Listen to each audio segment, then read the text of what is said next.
Advocate Mkhwanazi, Advocate Mkhwanazi. Good morning, Honorable Chair, honorable members, colleagues. Good morning, the staff of Parliament. Good morning, Honorable Chair, honorable members. Thank you so much. It is 10 o'clock, honorable members. We have agreed that we are going to meet this time. I think we should start with the business of the meeting so that we allow members sufficient time for traveling. Let me take this opportunity and welcome all of you to this meeting. This is a meeting which should prepare for the hearings which are going to happen starting from tomorrow, but also to integrate the public and civil society submissions into the program of the committee, the timetable. And I think we will receive a presentation which will provide details on what suggestions are being made for the consideration of the committee. There are several correspondences that have also been made to the committee, which the committee will consider. Can I check if we have apologies for the meeting before we come back for the adoption of the agenda? Mkhwanazi? Honorable Cameron? Good morning, Chair. Chair, I just want to give notice that at 1 p.m. I'll be occupied for about 30 to 45 minutes, and then I'll rejoin again. That is welcome. The request is granted, Honorable Cameron. And I see Honorable Sangoni. Good morning, Chairperson. Good morning, honorable members. Chair, we submitted an apology for myself and Honorable Nduli to please be excused at 2 o'clock if the meeting is not yet concluded. Thank you, Chair. That is accepted. Honorable Mkhwanazi. Good morning, Chair. Good morning, members of the committee and staff. Chair, the Honorable Malema will be joining us shortly. We're just tying up some stuff at headquarters this morning. Okay, that is accepted. Honorable Barnett. Good morning, Chair. I did put my apology through to one of the administrators of the committee, but just to reiterate, I have to leave at 12 to catch a plane. So I will be excusing myself at that time. Thank you. That is accepted, Honorable Barnett. The last hand is that of Honorable Topper. Good day, Chairperson and committee. I also have to catch a plane. I will be on until about 20 past 12. Okay, thank you so much. I'm also driving to Johannesburg in some parts between Polokwane and Hammanskraal. I may have difficulties in terms of connection, but I don't think that that can affect the meeting seriously. It may be just for very few minutes. In case when I reach that point, we are still in a meeting. I'm not seeing members of the MKP in the meeting. Good morning, Chair and members. Honorable Shongo here. Yes, Honorable Shongo, we were dealing with apologies, and I wanted to check if there are apologies from your party. No, Chair. I think they'll be joining. They might be struggling with network. I was speaking with them not so long. They'll be joining anytime soon, Chair. Thank you. Oh, okay. And I guess that the apology of Honorable Vessels is still standing, unless if he has joined us today. Okay, honorable members, the Bonani or anybody working with you. Chair, sorry to interrupt. I don't know. Not quite sure how to use these things, but I thought I raised my hand. Yeah. Just quickly, I'm actually not sure whether my colleagues, Maria Mkhwanazi are on the platform, and even I had also asked earlier through Vanani to be excused because we've got a lot of preparation to do. So if they're not on, could I ask for them to be formally excused? And as far as I'm concerned, Chair, if with your leave, if I can deal with matters that fall within our domain and that the committee needs input on, could I please also deal with that as soon as possible and ask them to be excused? Thank you. Yeah. Advocate, I was very much aware of that there are consultations that must be concluded, and also prepare for consultations with Mkhwanazi this week. So we moved the item up on the agenda immediately after the adoption of the agenda. We will give you to present, and once you feel the pressure of time, you are always free to leave the meeting. Thank you, Chair. Is that okay? Yeah, that's in order. Thank you. Thank you so much. Bonani, can we fly the agenda on the screen for members to see it and hear what their inputs are on the agenda?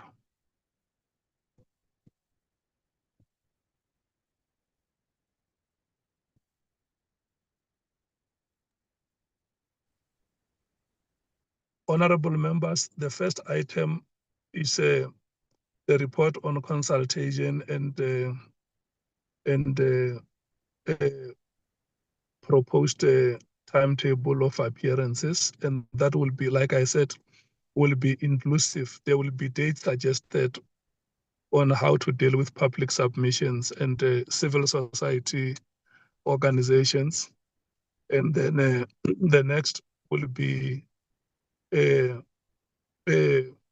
item is Mr. Paul O'Sullivan and NPA report, and Mr. Brown Mkhwanazi. We will get a report there as to what is the latest. Remember, with the NPA report, we referred it to the legal team to give us an opinion on how the committee can process that response from the NPA on the charges,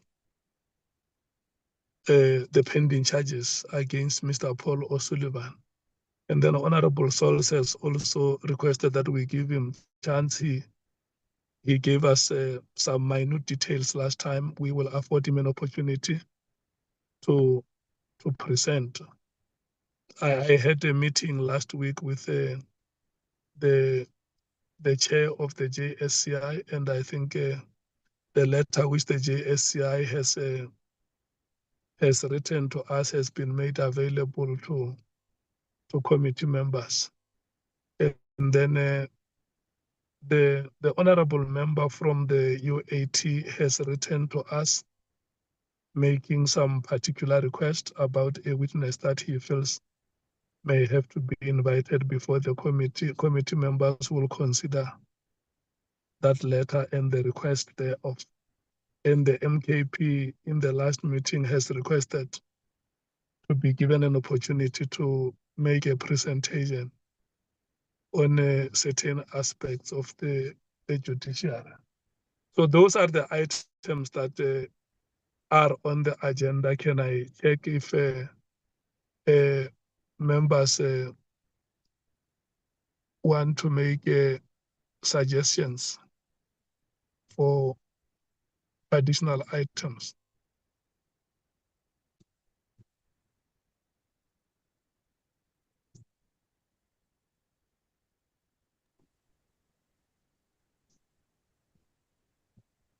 Is there any suggestion for the agenda to be adopted? There are two hands up, Chair, mine and Honorable Matthias. Okay, Honorable Breitenbach. Oh, thanks, Chair, but Honorable Matthias was before me, but I'm happy to go since you call me. I would like to just suggest here that we put some sort of time limit on these presentations. Otherwise, we may well be here until late tonight. Oh, okay. What is the time limit you suggest? Oh, not to be unreasonable, Chair, but certainly not longer than 15 or 20 minutes. Okay. Okay. Honorable Mathis. Thank you, Chair. Mine is that we've been raising the issue about additional resources for the committee to be able to do its work optimally, and we're coming towards the end. I know as the economic freedom fighters, I don't know about the other members, we have a whole list of information that we require, and that's going to require a forensic investigator or some sort of investigator. So if we can get an update or a report from you, Chair, or I don't know who's responsible for engaging both the Speaker and the Chair of Chairs regarding the additional resources for the committee, because we've been raising this for a bit. Thank you, Chair. Okay. Okay. Any further inputs? Yes, Chair, Honorable Shonga. It's a question, Chair, in fact. Chair, at one stage we were submitting names, and I recall that we were submitting in terms of political, operational and stuff like that. So I don't know, I wanted to ask whether, I remember you once said that we will submit the other names of like the former presidents and the stuff and the current president and the other names, political and stuff like that. I don't know what happened to that process. I just want to know, have we stopped submitting names in terms of that space? Thank you, Chair. Do you want to have that item on the agenda? If possible, Chair, yes, sir. Okay, let's include the item on the agenda. If the meeting does not take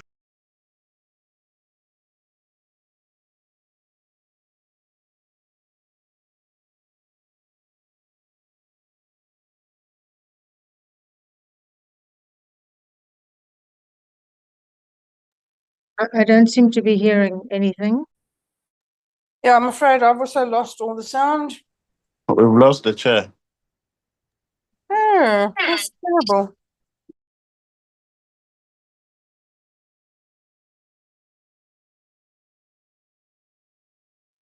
Is that fine with you, Honorable Shonga? Oh, when I Chair, we lost you. We didn't hear a thing you said. You'll have to repeat. Yeah, we lost you. Yeah, I see that my gadget is reconnecting. Am I now reconnected? Yes, Chair.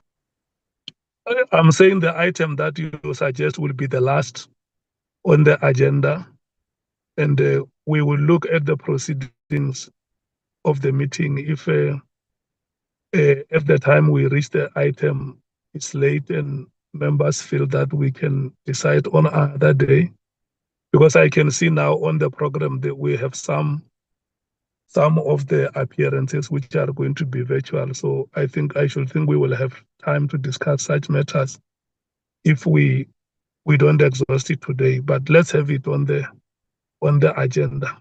Is that okay?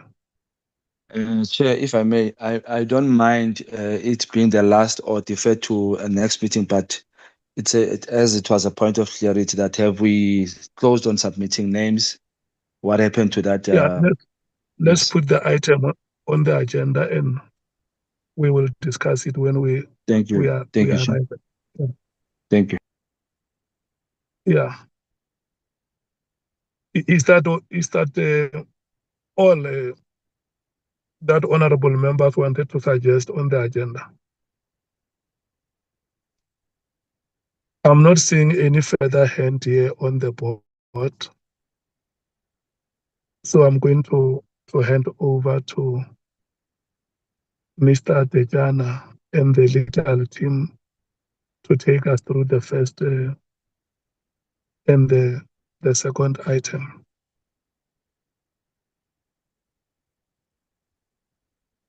Good morning, Chairperson, and good morning to honorable members and to my colleagues. Chairperson, this is the aspect in which Council will be leading us. Thank you very much.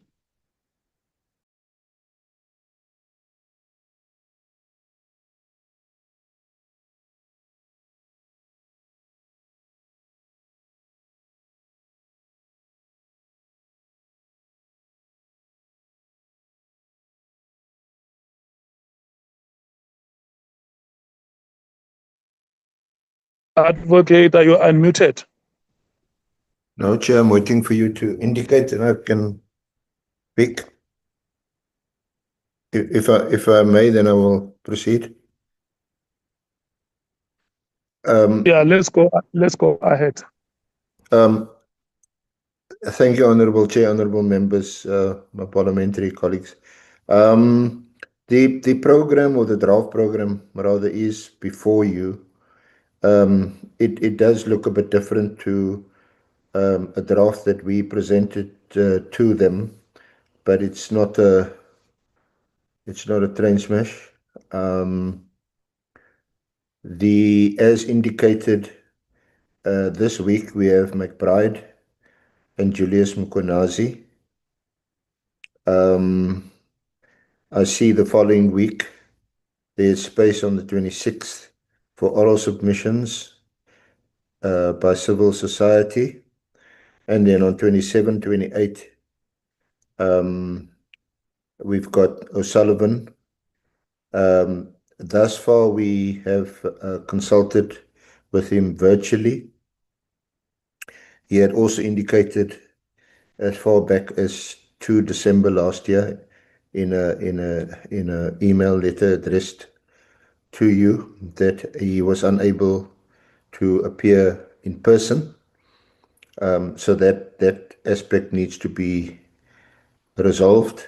Then we have Brown Mkhwanazi, who we have now scheduled to consult with on Wednesday, after earlier also he raised issues both about not having legal representation and also some security concerns. So we have agreed to consult with him virtually on Wednesday, and he will discuss further his in-person attendance with Vunani, who will no doubt communicate with you, Honourable Chair, about an in-person appearance and to make sure that he's comfortable.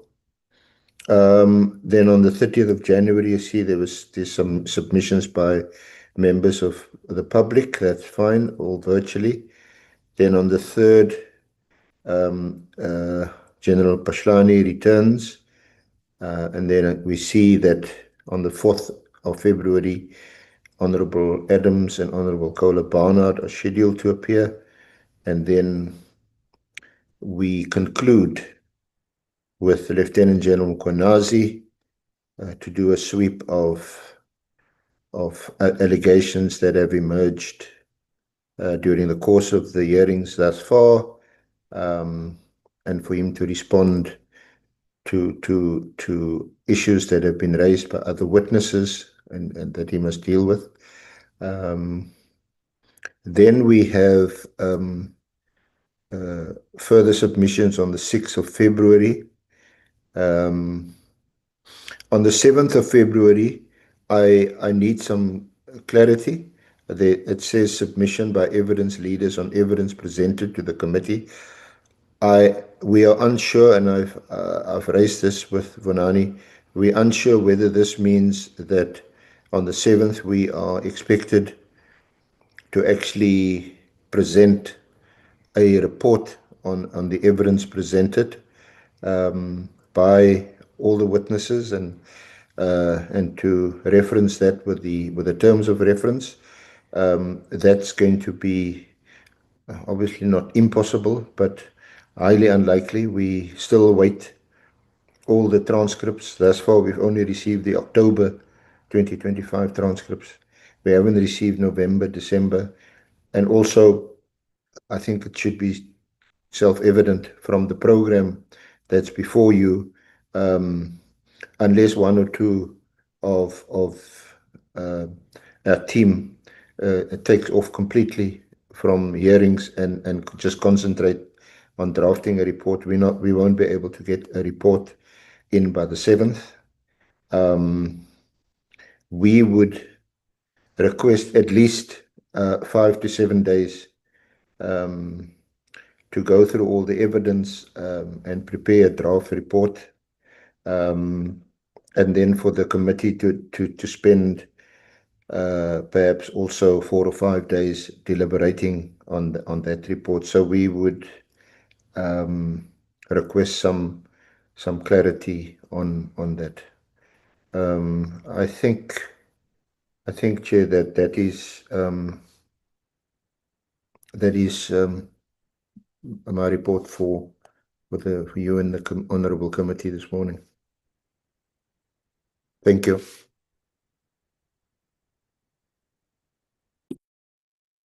Andile. Yes, Chair. Yes, Chairperson. Council has just presented his bit of the report, and I think Nico will come in to talk about public submissions.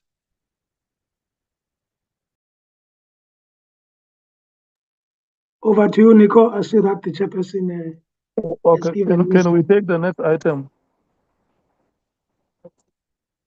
With your leave, Chairperson, we can proceed unless you want members to first interact with what Advocate Arens has raised.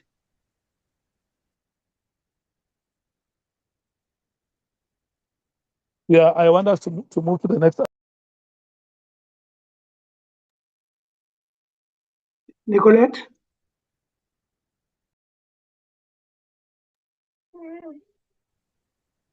Good morning. Thank you, honorable members, once again. I'm going to do a short presentation on the public submissions that will be heard by the committee. Honorable members, we did a review of the initial list presented to the committee. The revision is focused on that we just have lived experiences from that was submitted by individuals from the public, and that's in keeping with the constitutional mandate of Parliament. We are proposing to exclude individuals on the right to reply, rebuttal, or reputational defense. Honorable members, this is because the right to reply principle only kicks in once an adverse finding is made in the committee's report. Then they will have a right to reply. But a person's name just being mentioned during hearings does not automatically trigger the right to reply.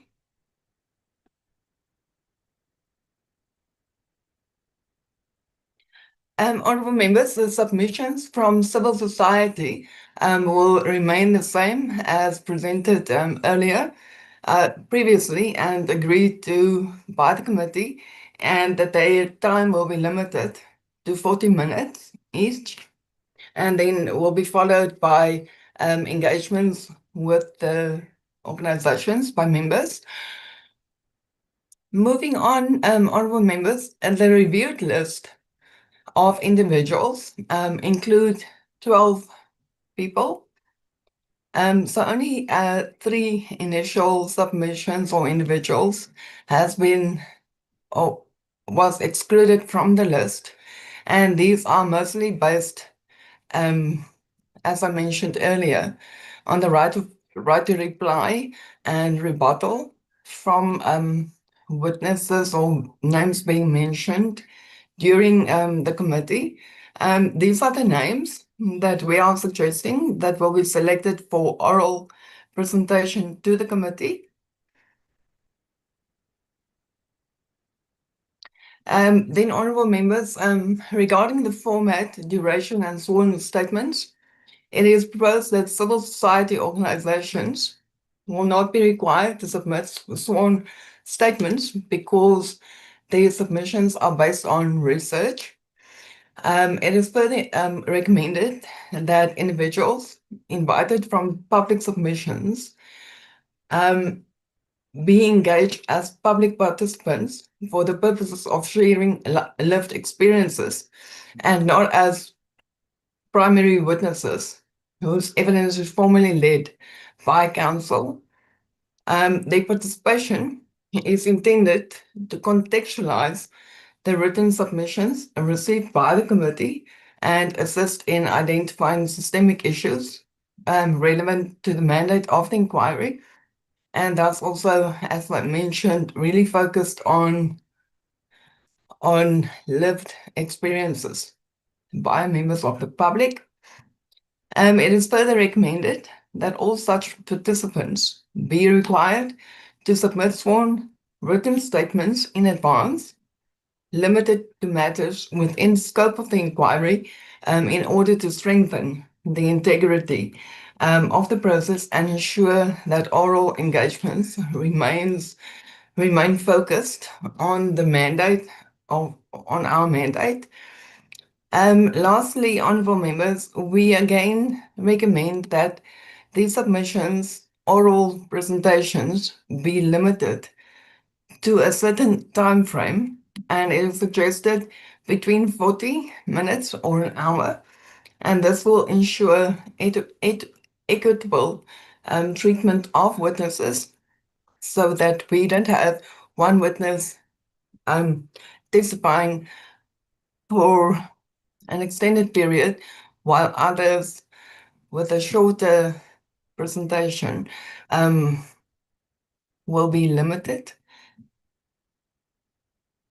So, honorable members, having full respect and due regard for the terms of reference, it is recommended that we meet virtually with public submissions, and that this does not automatically diminish the importance and weight of meetings on public participation. The proposed meeting dates are on Monday, the 26th of January, for civil society presentations, and then on Friday, the 30th of January, for individuals, followed by another meeting on Friday, the 6th of February. And as soon as the dates are confirmed, we will immediately engage with the participants and inform them of the invitation to engage with the committee and the scheduled date and time. Members, that is it from me. Thank you very much.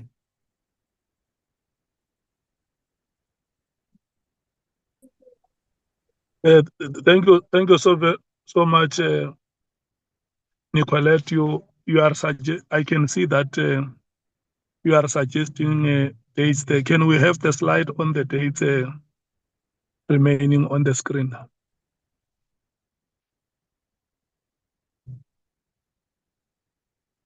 You are suggesting the dates on which the civil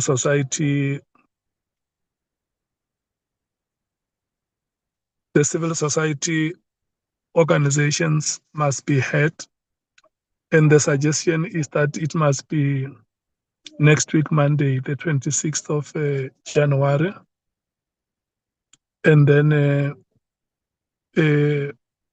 Friday, the 30th of January, and Friday, the 6th of February. I think the Fridays will be good for members. And then you also suggest that the meetings must be virtual. So this is going to be integrated on the timetable that the senior counsel has just presented. And I can see that there is no clash of dates between what you are proposing here and the senior council. So it shows that there has been an interaction amongst yourselves. I'm going to take the two presentations for discussion, but just to say, maybe even before we go to discuss, the report that the senior council has given about Mr. Paul O'Sullivan. Mr. Paul O'Sullivan is not only saying he's requesting to appear virtually. Mr. Paul O'Sullivan is insulting the Parliament of the Republic, calling it a criminal parliament, and has even made very, very serious allegations. He went on to cast aspersions on members of this parliament and members of this committee, accusing them of aiding criminal conspiracies to take his life. But he even goes on to call them criminals. And I don't think that it's something that we can take our attention off it. But he further says, even if I was coming to appear virtually before you, I will not recognize members of the MKP. I won't recognize members of the EFF. I won't recognize members of the Action SA. So I just felt that I must emphasize those points even before we go to discussions on the two items. What I will do, honorable members, let's discuss the items in this way. Let's deal with the timetable as proposed, number one. When members speak, let's separate the issues. Speak on the timetable, and the timetable is inclusive. You can start by saying, on the timetable includes the reappearance of General Patani. It includes the proposed reappearance of General Mkhwanazi. Members can say, look, this is our view on the timetable up to the 6th of February. Number two, there is this proposal on civil society presentations, which does not clash with what has been presented on the timetable. The only issue may be the Monday of the 26th of February, which members normally use for traveling or for political party activities. They can express themselves on that. And then the third item will then be the item on the attitude of, okay, let me say the report that we get on Mr. Paul O'Sullivan. If we can discuss those matters in that way. Okay? Are we ready for rotation, honorable members? The ANC. No, thank you very much, Chair. Good morning to you and good morning to all colleagues and everybody that has joined and following the discussion of the ad hoc committee. Chair, let me start with the timetable and the dates. The first thing that we would like to propose is that the Monday 26, we would like to suggest that we consider a different date as opposed to that Monday the 26th for the following reasons.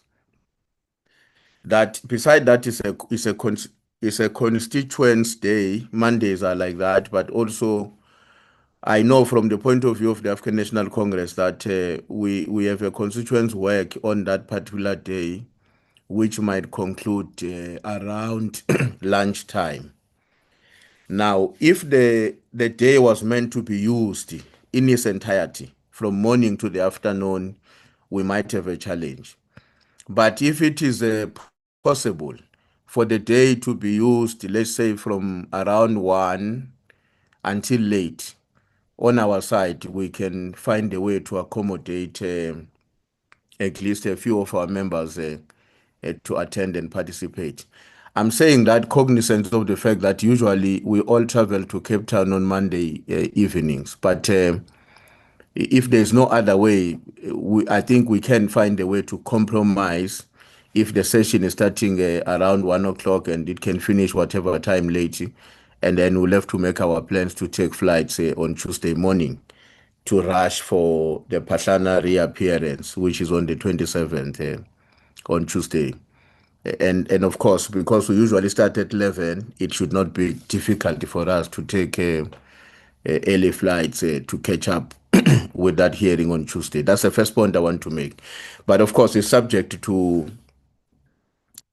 I'm looking at our own timetable, and I'm very much alive to the fact that all political parties have their own timetable through which they are going to discuss the matter. The second issue is that we support the 30th, that Friday 30th, which has been chosen.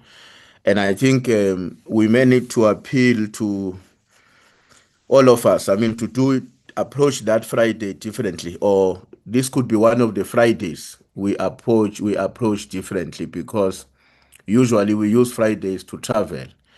And I think that given the commitment we had made, that at some point we may have to even use a weekend or weekends, I think we should treat that Friday in that way, to try as much as possible that we stay the course, all of us, without rushing to flights, or at least the majority of us in the committee remain up until the end of business, so that we avoid a situation where at the time of the end of the proceedings, majority of us are no longer there. It doesn't augur well, it doesn't look good. Yeah, that Friday is virtual, Chief Whip.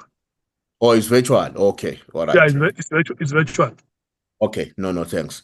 The second proposal that we would like to put to the meeting, Chairperson. Now I'm looking at when we are listening to the JMPD Chief Julius Mkhwanazi, Deputy Chief Julius Mkhwanazi.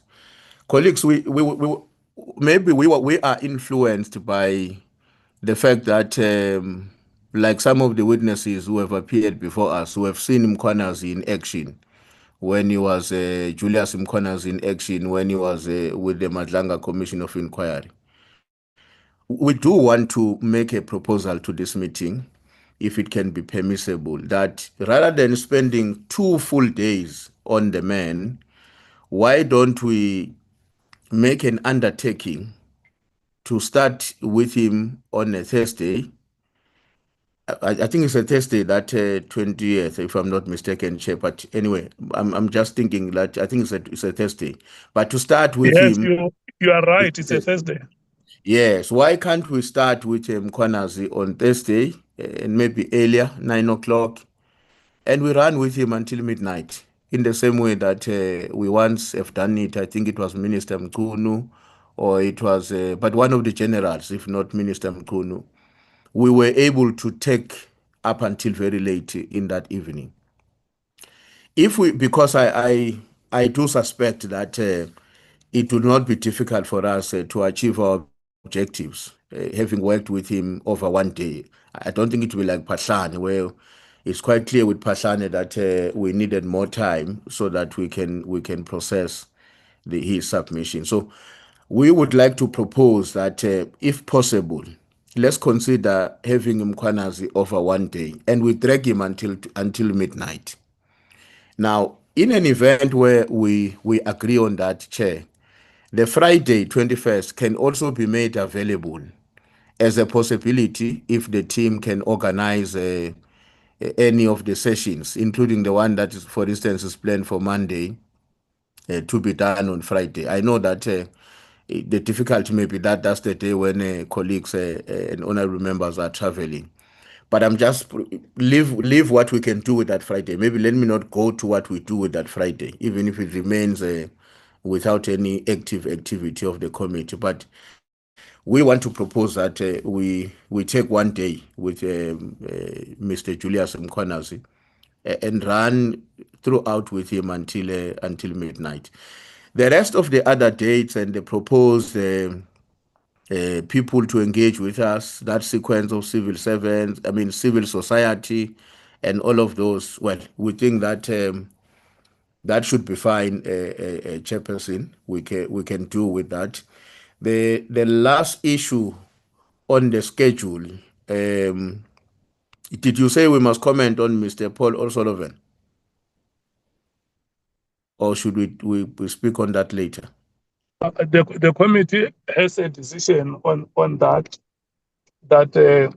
he must be subpoenaed. But when you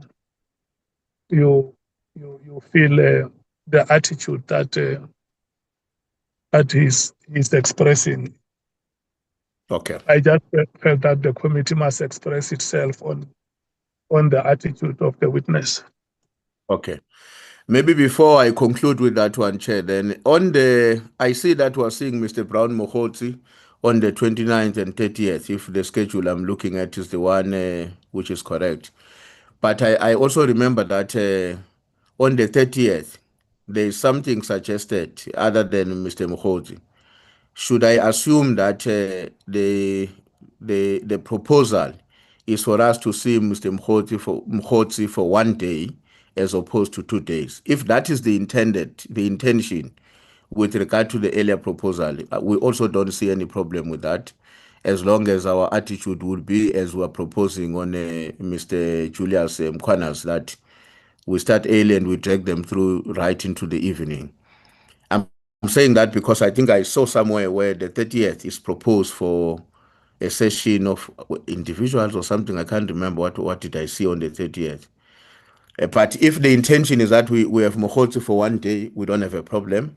But if it's me who's mistaken, Mkhwanazi remains as 2 days, we also do not have an objection to that, as we will not mind even if we deal with Mkhwanazi over 1 day. We're flexible on that as the African National Congress. Lastly, and not least, Chair, is the issue of Mr. Paul O'Sullivan. When I read the emails that he wrote to Parliament and telling us that he doesn't want to be engaged with the EFF, he doesn't want to be engaged with Action SA and the MK Party, it was quite clear that we are dealing with an individual who's treating Parliament with serious contempt. And we don't believe that as the African National Congress, we should allow a private citizen to undermine the Parliament of the Republic to that extent. And we are very convinced that the position we adopted earlier on as a committee shall be sustained, which is that the man has to be called physically before the ad hoc committee to explain his role in the security environment of the South African Police Service. And we will not accept any excuse, as he has said it in those emails, about his security and that we want to organize him to be murdered and all that nonsense he's talking about. So we are very clear that the committee position on the matter must be sustained, and the man must be invited to appear before the committee. And Chair, we would like to, I want to leave this maybe for us to exercise our minds about. I know that our term of office is ending on the 20th of February, and I do hope that we're going to meet that deadline. I think it's important that we meet that deadline. But in a situation where we get into that point, and Mr. Paul O'Sullivan is not back overseas, as he claimed to be away, 10,000 kilometers away from the Republic of South Africa, I think we will have to decide and go to Parliament to say to Parliament, here is the report of our work. We believe that report is going to be helpful for portfolio committees and Parliament itself to discharge its responsibilities on the matters we are required to investigate. But we may need to ask Parliament to allow us to make a supplemental submission later on when we have succeeded to have Mr. Paul O'Sullivan appearing before us. It's important that it does. He has been a central player, and from what we have heard, being very negative in the work of the South African Police Service. And I think it would be a traverse of justice if we do not succeed to have him before us. Whether we have him tomorrow or we have him at any time, even after the deadline of Parliament. It's a matter that I think Parliament will have to discuss and agree that yes, your term has ended, we need the report, here is the report, but we can't agree that somebody like that, somebody can undermine Parliament to the extent that the man has done. Thanks, Chair. I hope I've covered all the issues that we were supposed to comment on, and my apology for being longer. If any of my colleagues would like to make an addition, they will indicate through you. Thanks. If you can just clarify the last point for everyone to understand you properly, you are suggesting that in the event, once we embark on the process to subpoena the witness and the time runs out, we should be able to advise Parliament to say we may need some time to deal with the appearance of this witness until and then once we have done that, we can come back to Parliament to report. Is that what you're saying? Yes, Chair, that's correct. That's my firm proposal, that we should not allow a situation where we are unable to conclude and submit our report before or by the 20th of February. But I think we will have to make a firm proposal to Parliament and give the evidence as it appears before us now that we still would like to get an opportunity at the time at which the legal processes will be concluded for us to win over that the man must come before us. We should be allowed that opportunity. So that's my firm proposal. But I think we should not allow him to let us play through his own game where our committee's work is extended endlessly. I think let's have our time frame as it is and not interrupted by his conduct. But as soon as we win the battle against him, Parliament should allow us to deal with the matter relating to him. Thanks. Okay, thank you so much. If any further speaker from the ANC. Sir, the application by Paul O'Sullivan to appear virtually is declined with immediate effect. Thank you. Honorable Nola. I'm saying the application by Mr. Paul O'Sullivan to appear virtually is declined with immediate effect. Thank you.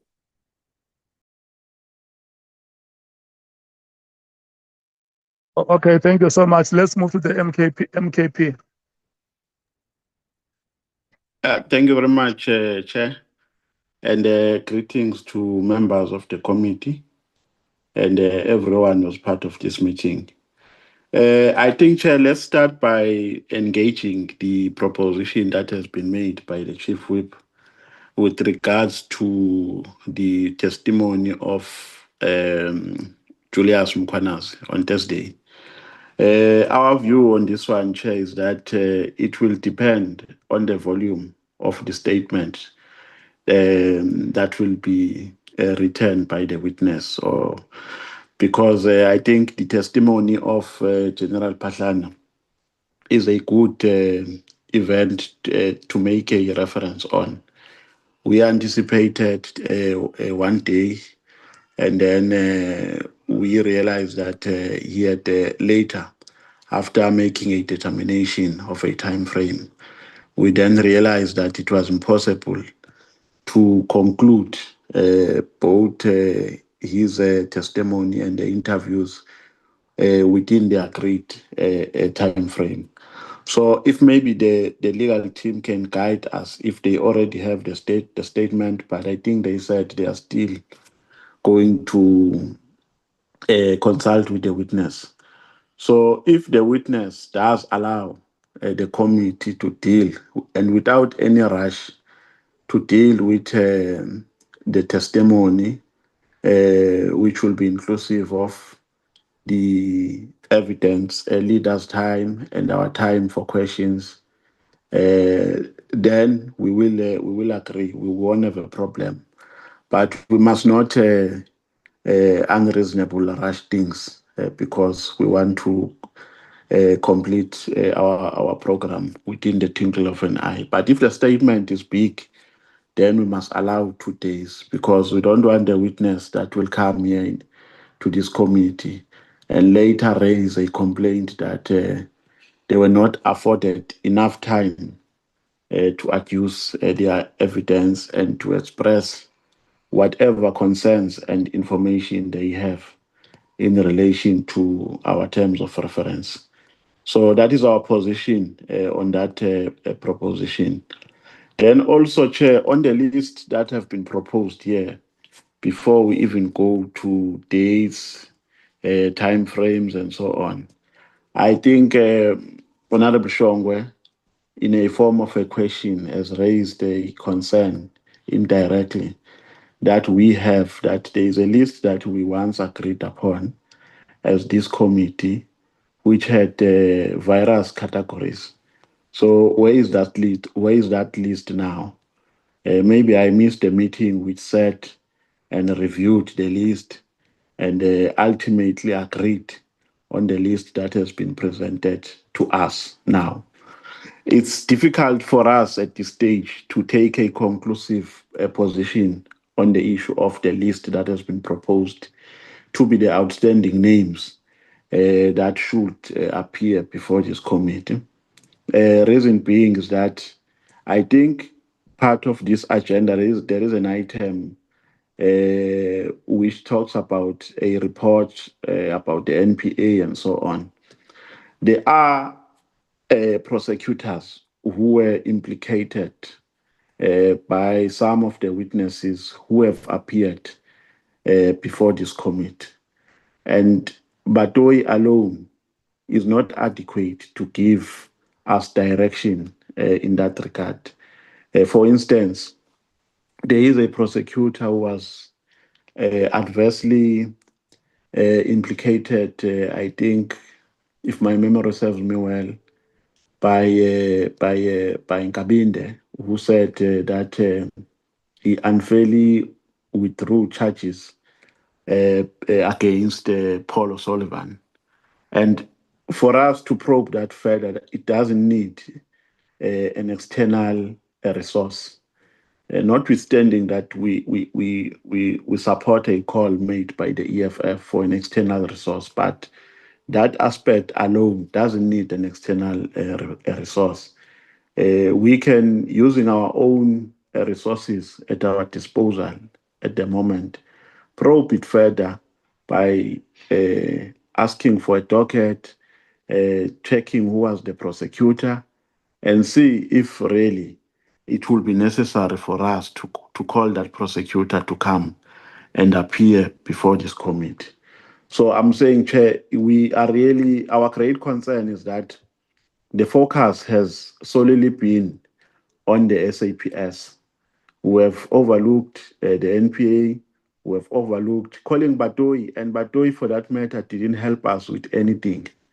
Was not enough because Batoyi was an evasive witness.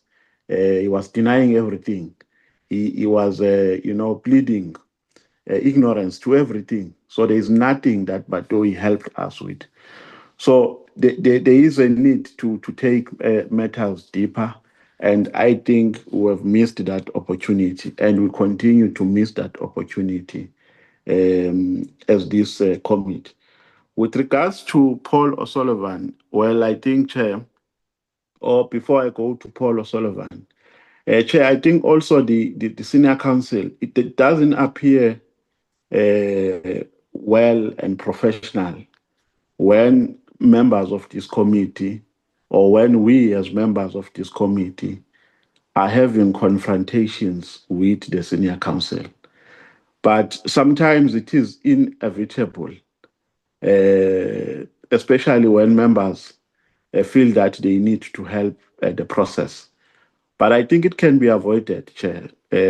What happened last time with regards to us arguing about what can be probed and what can be said by the witness that appeared before us and what cannot be said. I think it was General Pahlani.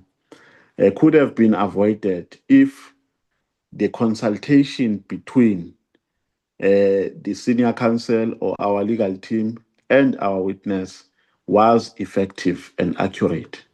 In this sense, Chair, our understanding is that the part of what must be done by the senior counsel during consultations is to guide witnesses on the relevant content that can be accommodated in the statements, and the guiding factors around that are the terms of reference. Is the terms of reference. So we don't understand when a witness comes to a committee with 168 pages statement, and the majority of its content is absolutely peripheral.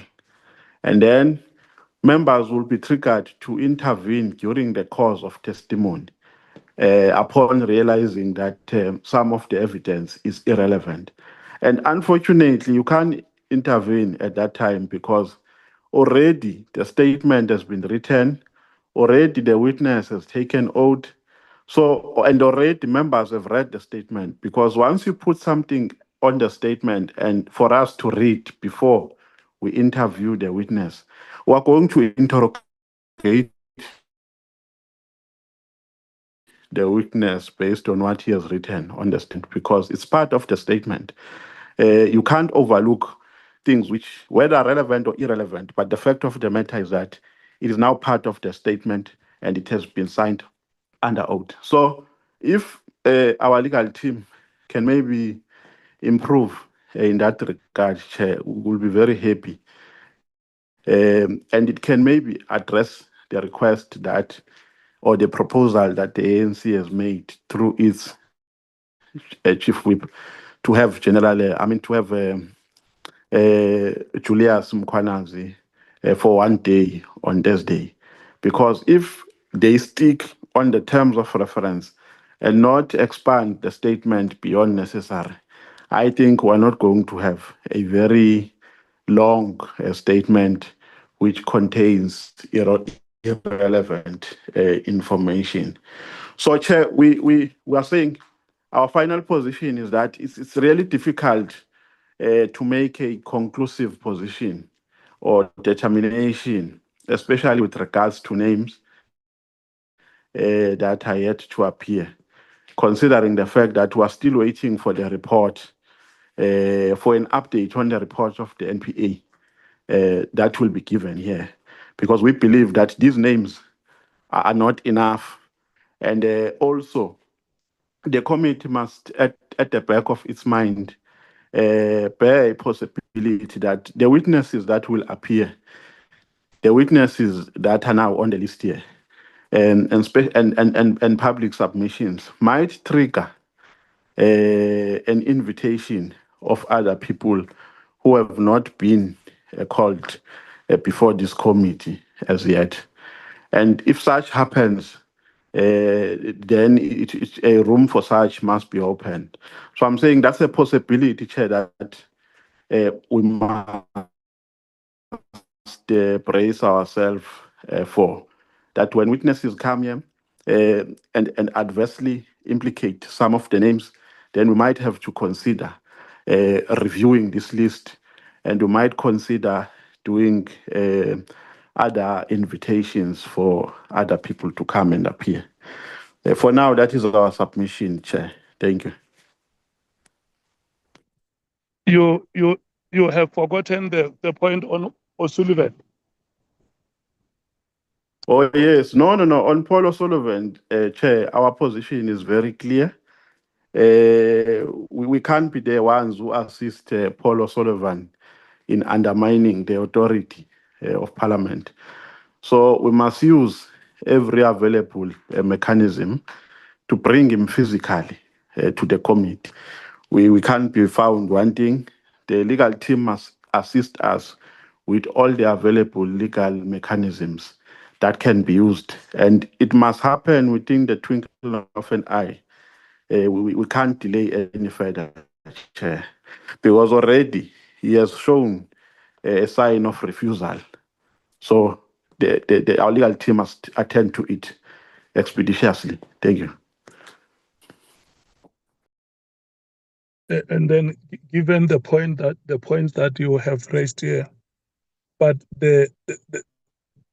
because you say that we may not speak conclusively on the timetable, but the proposals that are being made here, do you note them and accept them?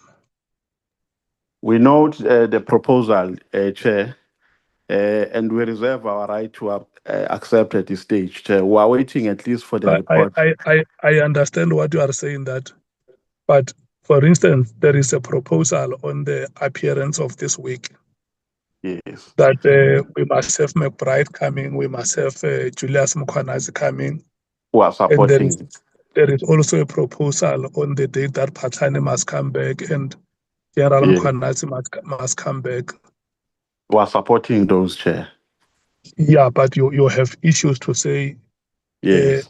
Let's work and finalize the list of witnesses. But in the meantime, the report that comes here on those proposals, we accept it. Correct. Yeah. Thank you so much. Can I check if we still have anybody from the MKP who wants to speak? Thank you, Chair. The honorable member can Thank you, just go Chair. ahead. Yeah. Yes, thank you, Chair. Yeah, Honorable indeed. Honorable Yes. Kosana, just listen. I earlier indicated that I'll be driving to the airport. So in case there are members who want to speak, when your party speaks, once the first speaker from your party is done, you can just indicate, Chair, my hand is also up. And Thank then you. will be, now is your time, Honorable Skosana. Thank you, Chair. And good morning to my colleagues. I think the Honorable Nomvalo has already said it all we thought from the MK party we will make a contribution. But I want to add, and the Chief Whip as well has said mouthfully, we support in terms of what O'Sullivan wants. We should never agree on what O'Sullivan wants us to do. You know, I think we have Interpol, we've got laws in this country which we can make sure that he appears before us, even if it's after. But we need to have also O'Sullivan. Otherwise, it will undermine, this committee. But I just wanted to say this, Chair, to say that the issue of the list, we need to add the list. Remember, we have, like the Honorable Nomvalo has already said, that it should not be only about police. We have prosecutors. I've made names, like Honorable Shongwe said earlier as well. Tyler Shabalala is one of those ones, the prosecutor. And I think the names of the judge, I'll give names as well. Unfortunately, one judge has passed on, I'm told, but there are those ones who are still alive. We are not ashamed of doing that, because this committee was set based on that. That is a joint committee of justice and police. So we will definitely make an addition in terms of the list. I guess that we reserve that for now, because we think that we gave names as well, and I think we should have the judiciary appearing before us in the name of the judges and prosecutors. I thank you, Chair.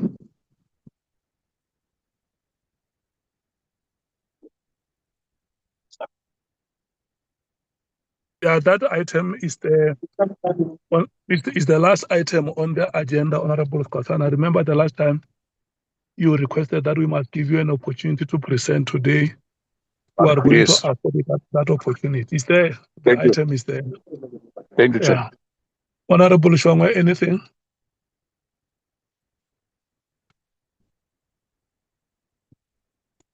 Okay, we are going to move to the Democratic Alliance. Morning, Chair. Thank you, and good morning to everybody. Yeah, we have no difficulties with any of the issues raised. I have a difficulty with the 6th of February as a date. I have a personal engagement that I can't get out of, but that doesn't matter. Everyone else will be present. We agree with the general discussion, Chair, of all the points raised. I'm not going to go through them all and repeat what everyone has said. Apart from O'Sullivan, Chair, I have no difficulty with the members wanting him here in person, and I don't object to it, and I don't wish to say anything about it. All I'm saying, we need to be a little bit careful. If we force him to come and he does get assassinated, we will have to deal with that fallout. But I have no objection to members wanting him to come. Thank you.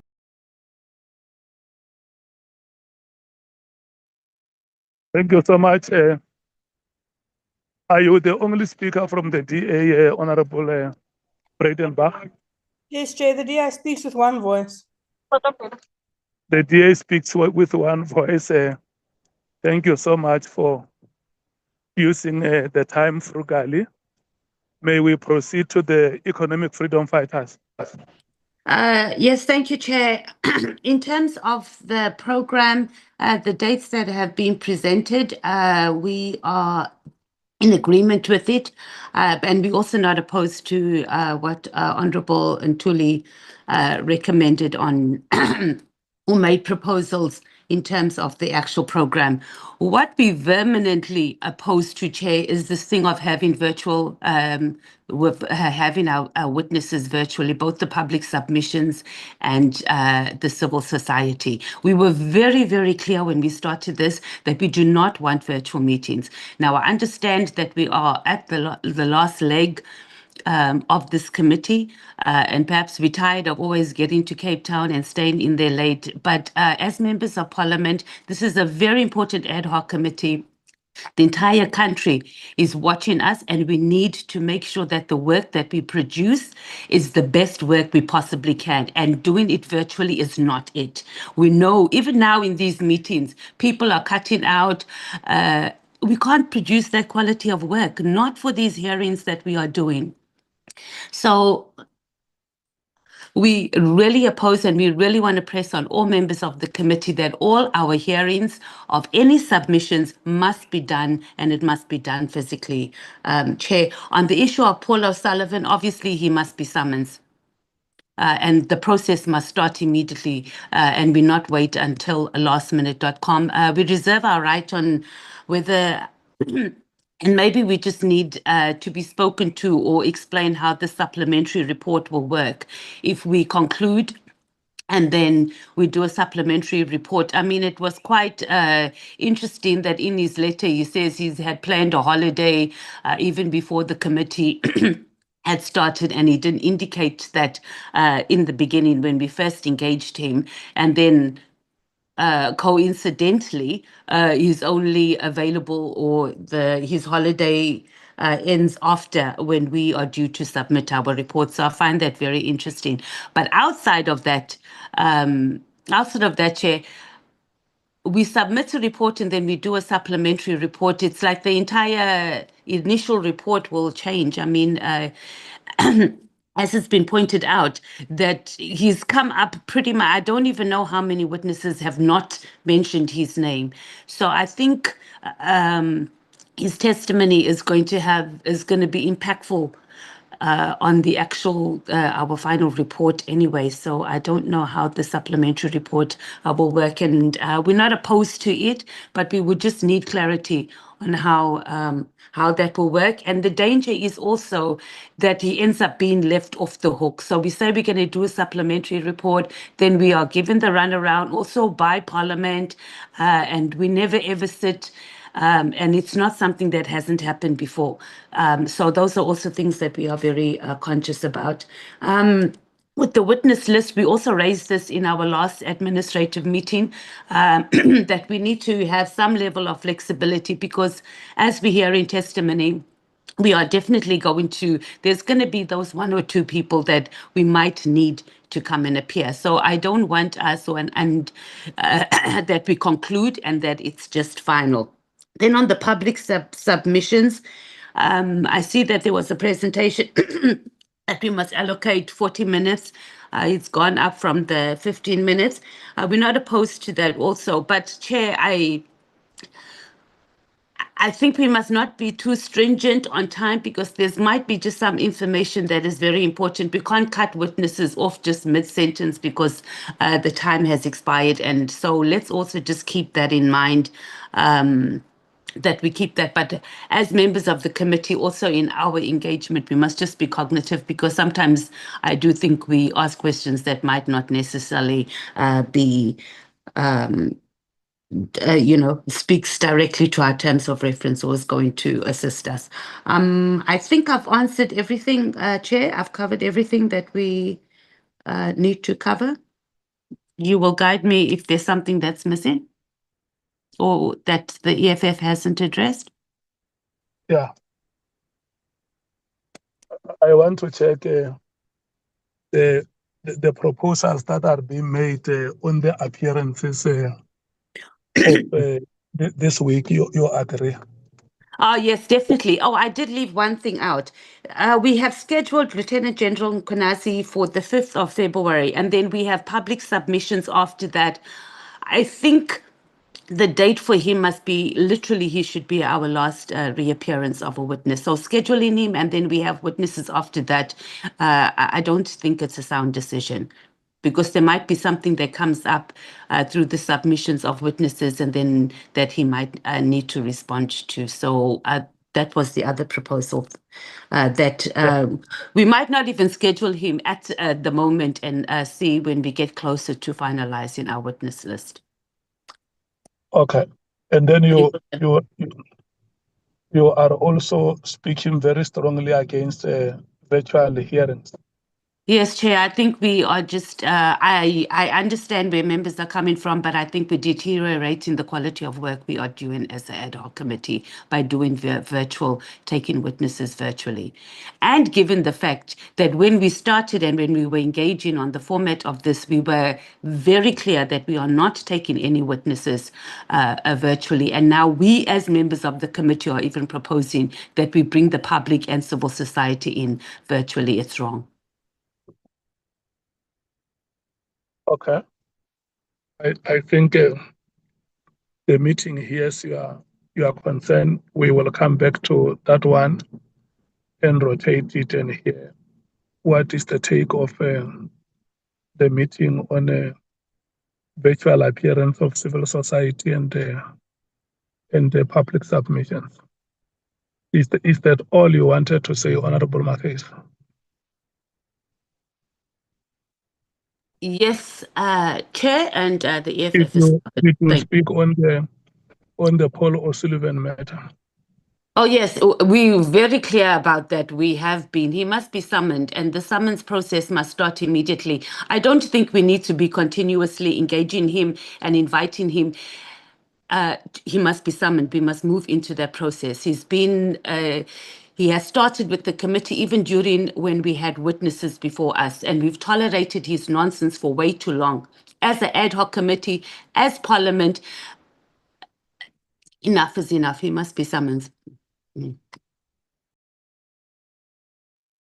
Okay.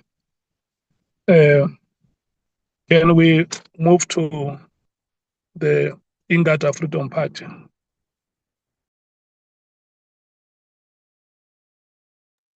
Chair, you might have not seen it on the WhatsApp group. Honorable Mngwango has reported that he's in the party commitment until 12 o'clock.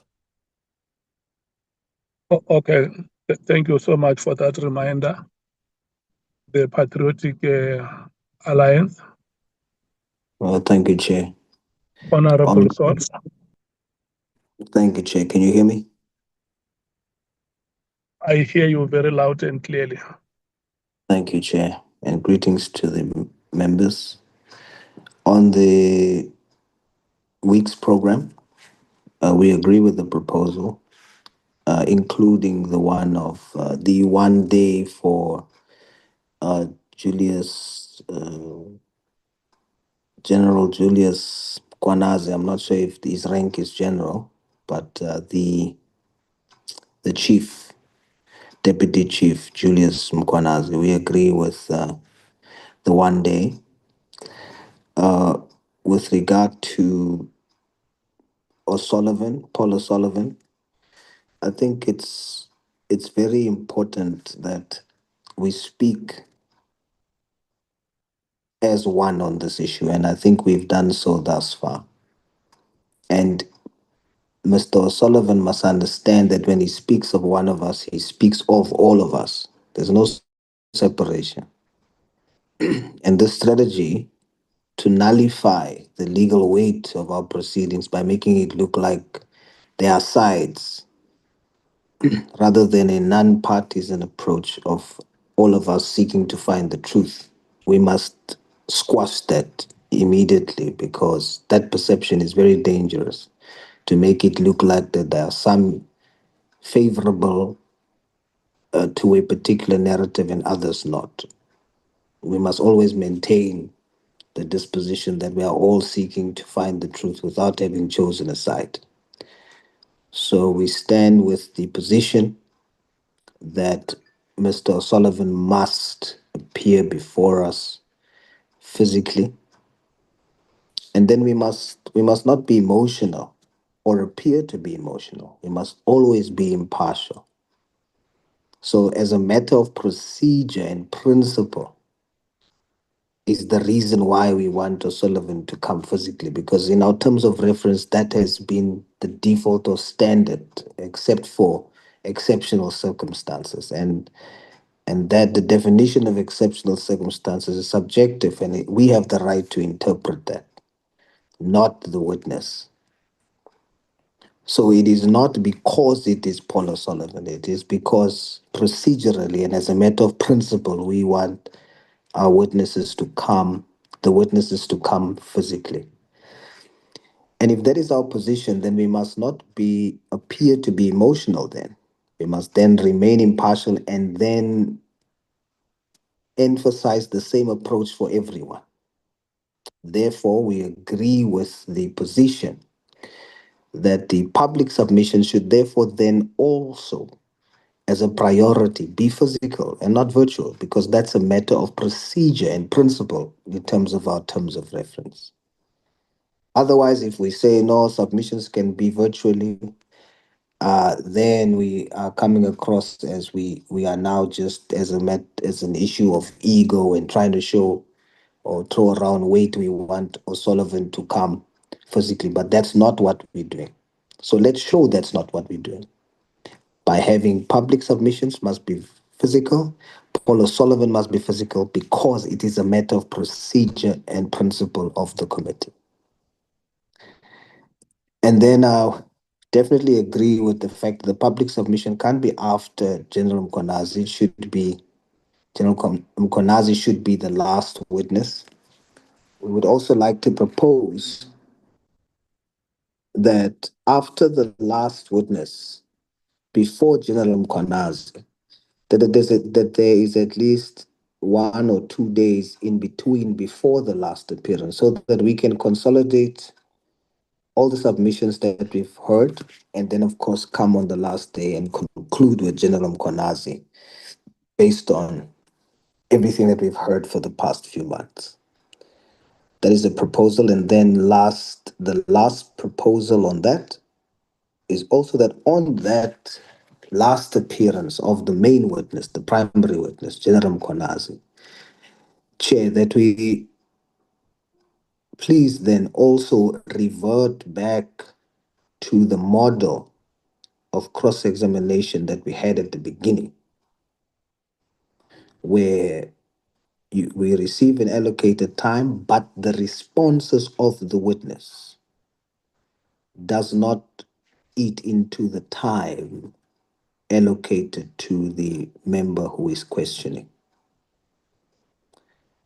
I thank you, Chair.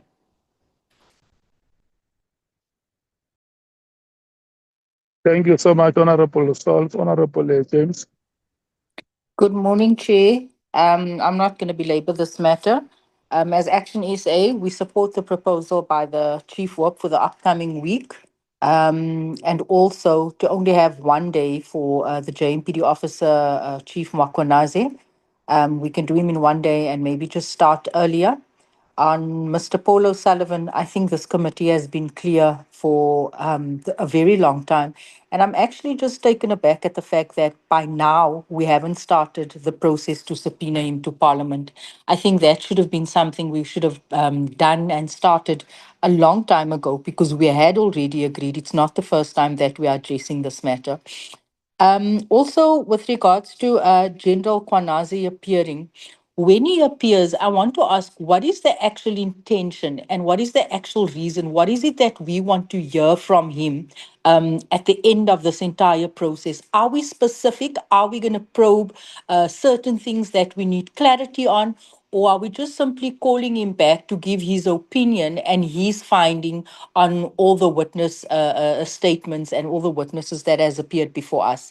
I ask this because we call General Mkhwanazi back to the committee again. He opens up a new can of worms, and where does that leave us? So I want to ask the intention of calling him back. What do we actually want to see? What is the outcome from that testimony?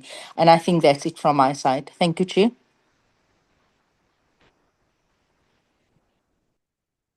Thank you so much. Can I say that the general agreement of the committee is that we should call him back, and then maybe towards that appearance, the question that you have raised, Honorable James, will be answered,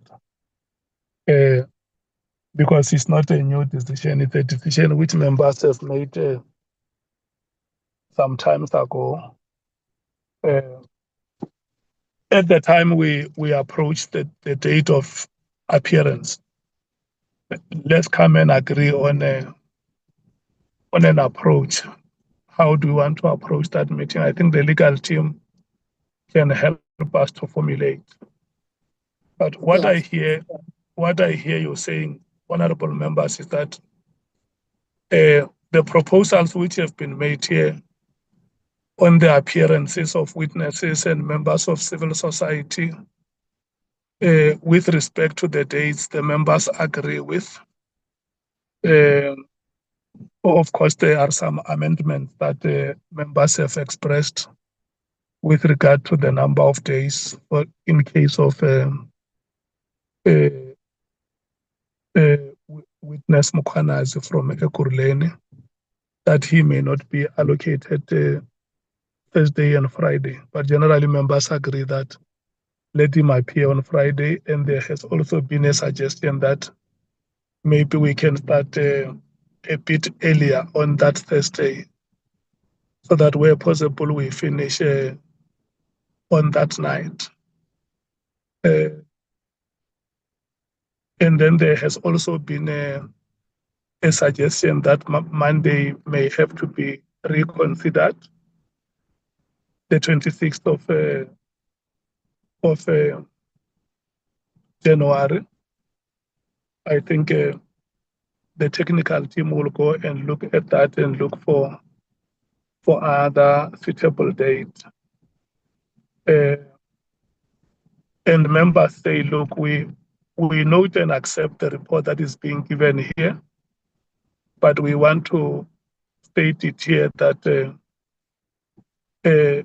this must not be regarded as final, because we will continue to discuss witnesses, and where we agree on new witnesses, let's find a way how we bring them onto the timetable. If I heard you properly, Honorable Nombalo. And then Honorable Matthys has said, in as much as we accept this, we are also saying that it is our decision that we have agreed that we are going to use virtual appearances under exceptional circumstances. And she strongly feels that we may not have to make civil society and public submission appearances virtual, but that they should be physical. It's something that we we said we will rotate with the committee and hear if they are persuaded to physical appearances. And then lastly, on Mr. Paul O'Sullivan, the committee is very clear that he should physically come before this committee, and then that further that the committee reject any tendency that seeks to treat this committee as a separate political parties when it's a collective of parliament.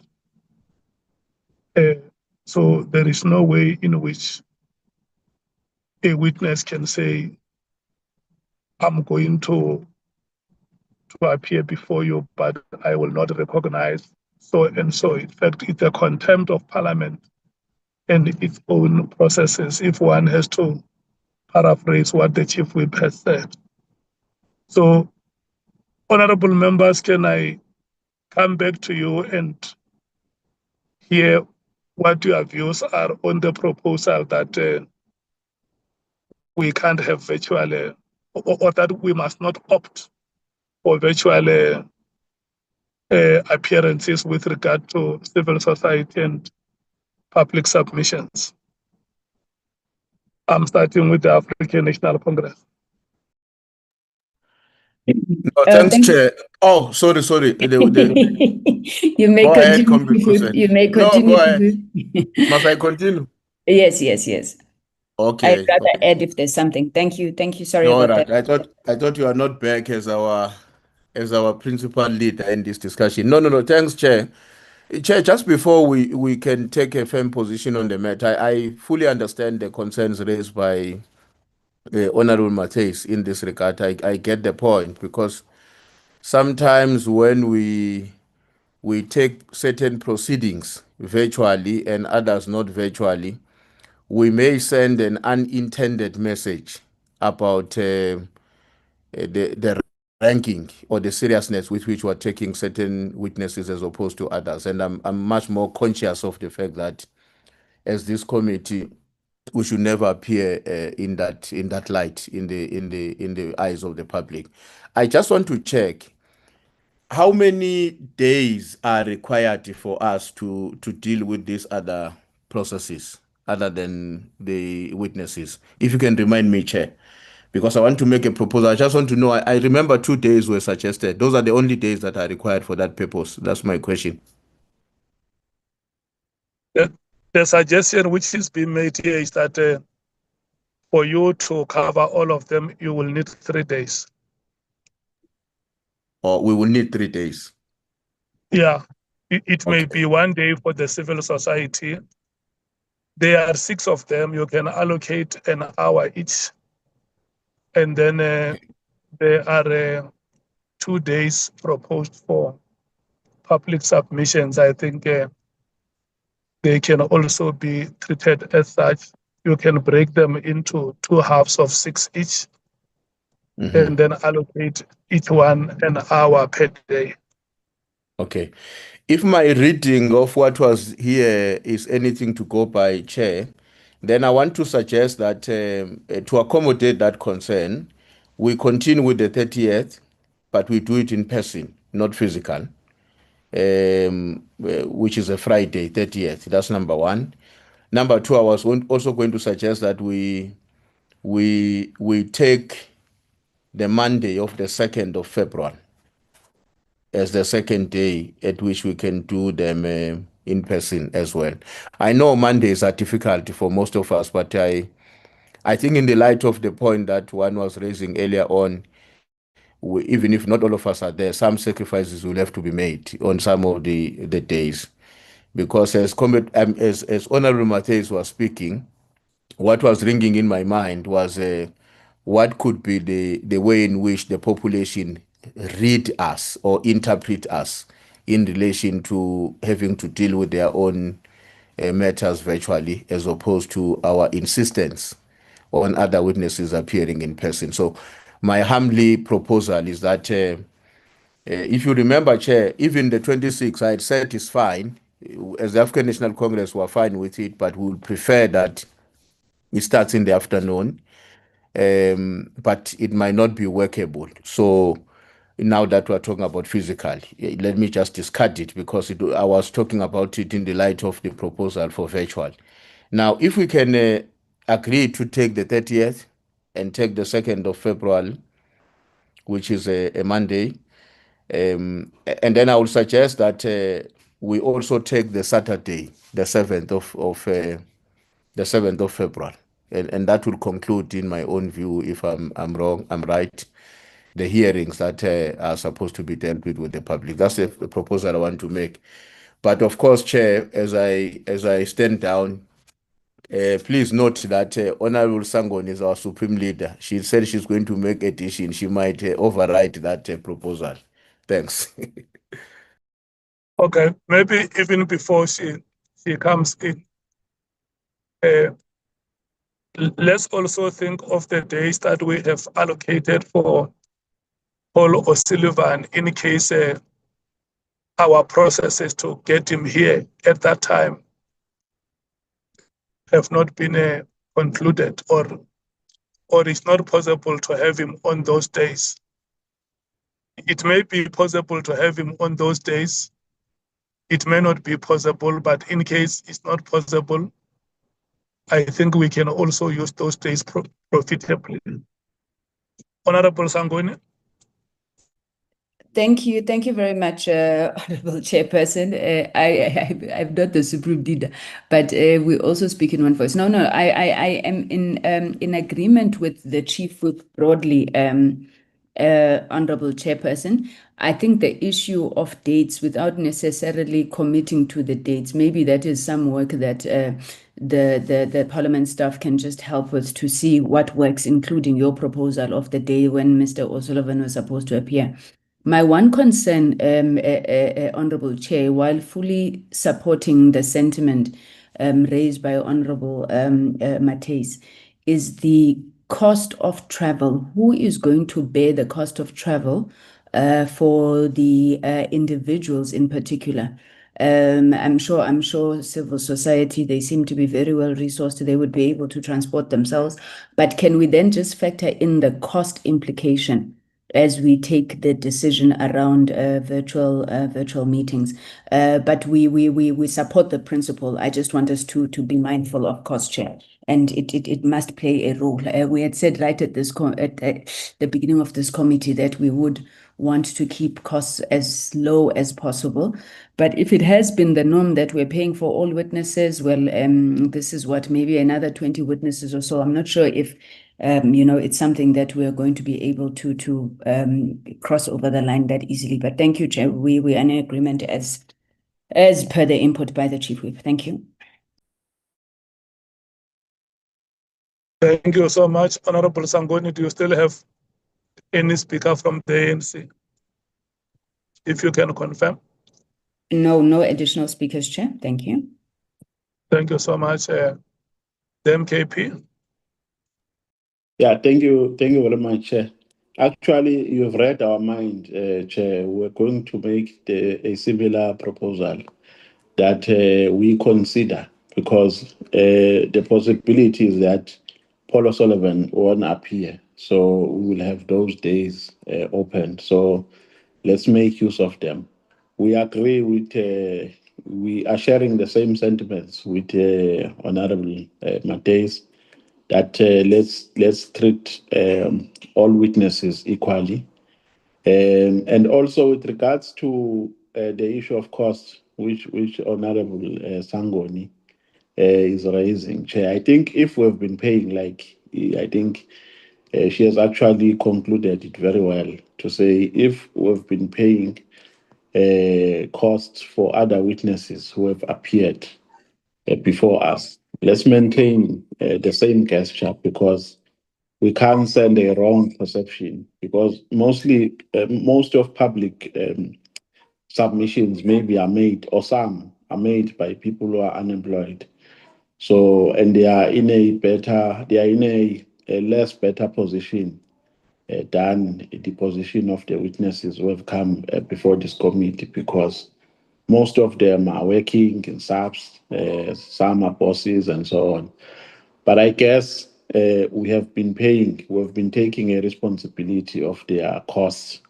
I remember when we were talking, Chair, you narrated the story of Mary Diaz, who was booked for by Parliament.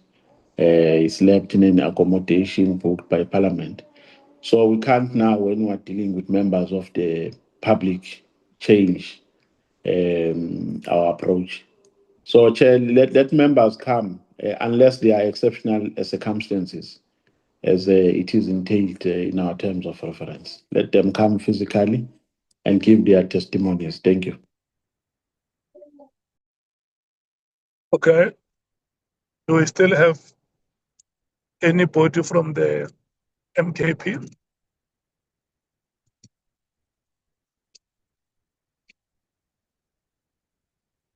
Who wants to speak?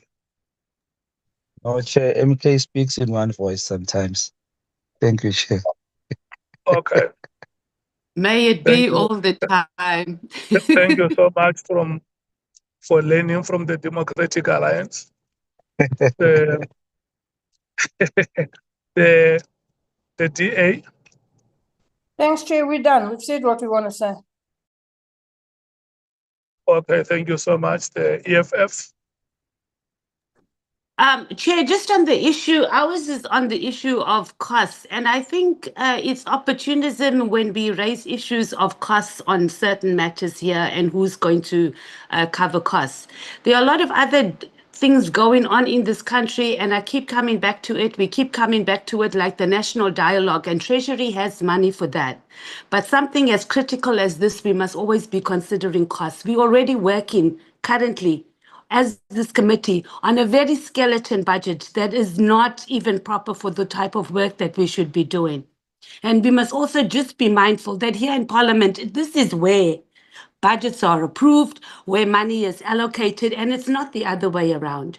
So this is a very important issue. I don't think our public who have made submissions and have gone out of the way that it should even be something that must be discussed. The money must be made available. And as Parliament and as this committee, we must stop acting like beggars. We have this national dialogue going on. I wonder how all those that are participating in the dialogue, whether that question was asked by anybody there on who's paying for them to come there. No, and it's not a right question to ask. And their costs must be properly covered. And everything that is due and that we have afforded other witnesses must be done to them. Thank you, Chair.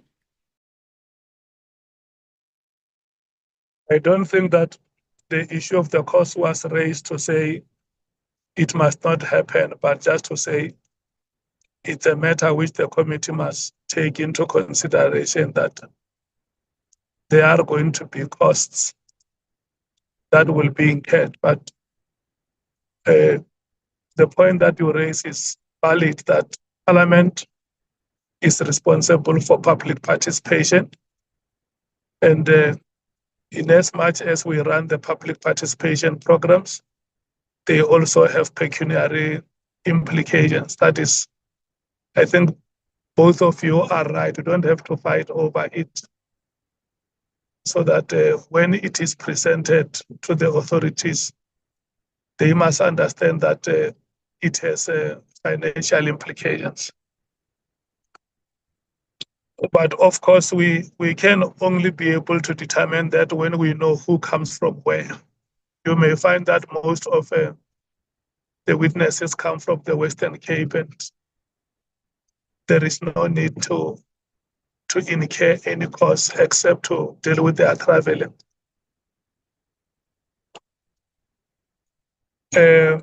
Honorable Sols. Chair, I stand by what I said earlier. Thank you. Honorable James.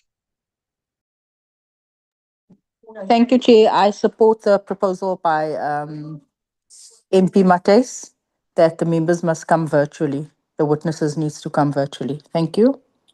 Physically, not virtually. Physically, sorry, physically, yes. Yeah. Thank you so you. much. Thank you, honorable members, for your inputs. We all agree that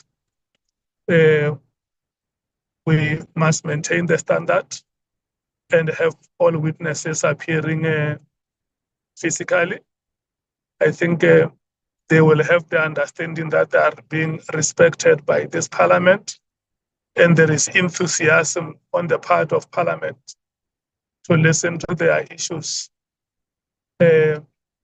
without sending a message that parliament is listening to them whilst at the same time looking the other way. We will look for suitable days, like honorable members have said. If the days allocated for Sullivan is not possible for us to have him on those days, we can use them. And where we may need to use weekends, we can propose that in consultation with committee members. And where it is also possible to start proceedings in the afternoon, committee members will be consulted and hear their availability. So from here, we will go back and relook at the proposed timetable and how we can factor the dates for the appearance of public submission witnesses and civil society organizations. Thank you so much. Andile, can we then take the item on the NPA?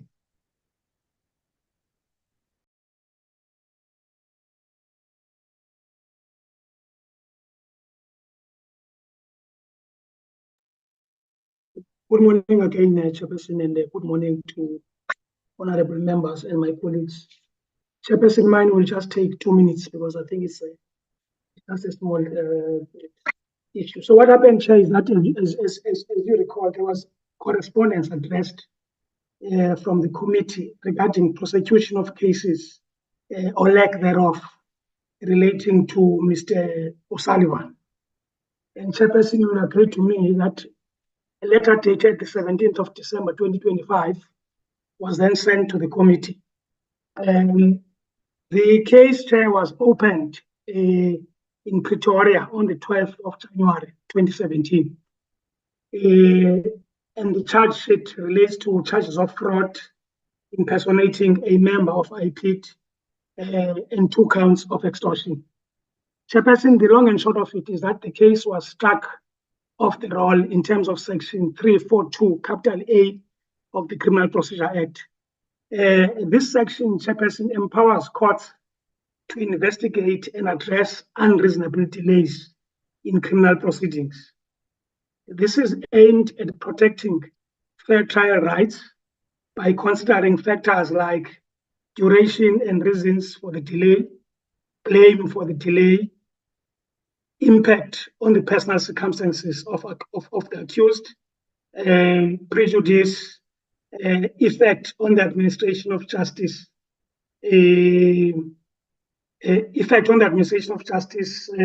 victims and the public. And of course, if delays are unreasonable, courts can issue orders to eliminate them, though this does not automatically grant a permanent stay of prosecution. The purpose of this, Chair, is to ensure that criminal trials proceed expeditiously and fairly, preventing indefinite delays that undermine justice and cause prejudice. And I think in this instance, the question then is, why has this matter been not re-enrolled? Because, Chairperson, this case dates back to 2017, and this decision to start it off the roll in terms of Section 342, capital A, was issued on the 8th of November 2017. So the issue, Chair, is for us, I think the prosecutors who were directly involved with this, with the prosecution of this matter, should be called before this committee to explain why 9 years has elapsed without this matter being re-enrolled. Thank you, Chairperson.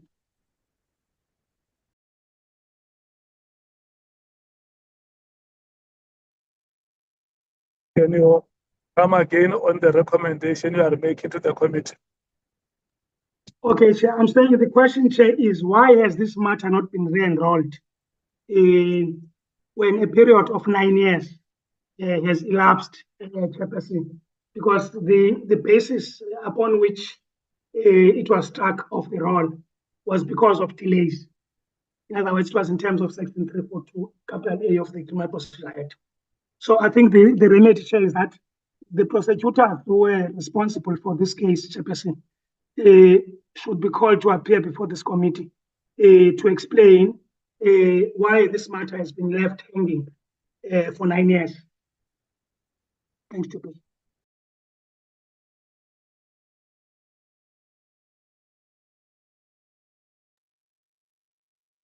Chair. Hello? Chairperson. Yes. Yes, Chair. No, I'm sorry for coming in this way. I feel that it is necessary that I come in this way. Chair, I just want to. I didn't hear properly when Andile was outlining the reasons for striking off the matter. He just said it's because of the delay. What does he mean? Delay of who or of what? So what happened, Honorable Nombalo, is that every time when this matter had to appear, this matter had to be adjudicated by the courts, the NPA would request a postponement. So basically what I'm saying is that it's delays from their part.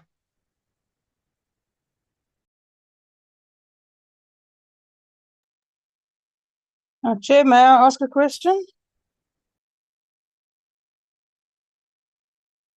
Let me check with Honorable Nombalo first if he's happy with the response.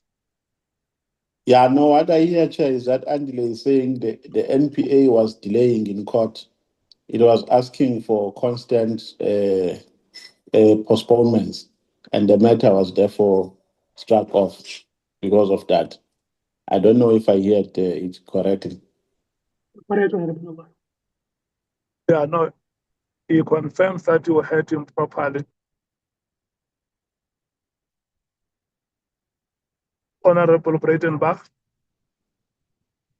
Thank you, Chair. I would like to know whether the matter was struck off due to the delays. 342 capital A makes provision for a variety of orders, and one of them is a permanent stay of prosecution due to an inordinate delay. So was this matter struck off with a permanent stay of prosecution, in which case it can never be re-enrolled?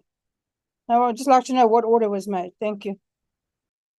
Yes, Honorable Breitenbach. What they've done, they've merely given us a two-page letter together with the copy of the docket. So what we can ascertain from the docket and from the letter as well is that the matter was not struck. The matter was not. There was no permanent stay of prosecution on it. So what the NPA did after the matter was struck off, the NPA on its own took a decision to hold over the decision to prosecute until the matter against General Pahlane is finalized. And this is why I get lost, Chairperson, because I don't know the nexus between, because if you're looking at these charges independently, these charges, as I said, relate to fraud, impersonating members of the IPID, extortion, and then the decision by the NPA to say that we are deciding to hold over the decision to prosecute until the matter against General Pahlane is finalized. That can be explained by the NPA itself, Honorable Breitenbach. So it's clear from the correspondence and from the correspondence that there was no permanent stay of prosecution. Because paragraph 7 says the case was not withdrawn, but rather struck off the roll by the magistrate after an inquiry in terms of Section 342, capital A of the Criminal Procedure Act. And then the last paragraph says, after the matter was struck off, a decision was made to hold over the decision to prosecute until the matter against General Pahlane is finalized. May I follow up, Chair? You are allowed. Thank you. Yeah, look, that doesn't help me at all, I must say. If the prosecution is in such disarray that a matter gets struck off in terms of section 342A, and I must say in 26 years of prosecuting, I never had a matter struck off once in terms of 342A. So if you're in such disarray that your matter gets struck off, then I'm not prepared to rely upon the judgment of the prosecutor about why the matter was held over or whatever happened, and it wasn't withdrawn. This is very clear, it wasn't withdrawn. If there was an application in terms of 342A, then it wasn't withdrawn, it was struck off. I want to know what the order was. The only place you'll find that with any certainty is from the court documents. So we need to please get a transcript of that application. It's not hard to get, you just apply to the registrar of the relevant court.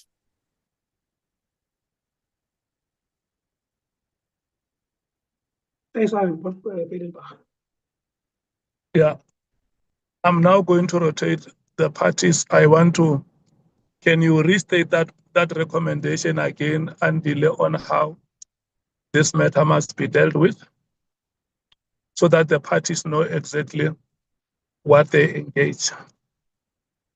All I'm saying, Chair, is that from the correspondence that has been sent to us, it is very clear that the matter was struck off the roll in terms of Section 342A of the Criminal Procedure Act.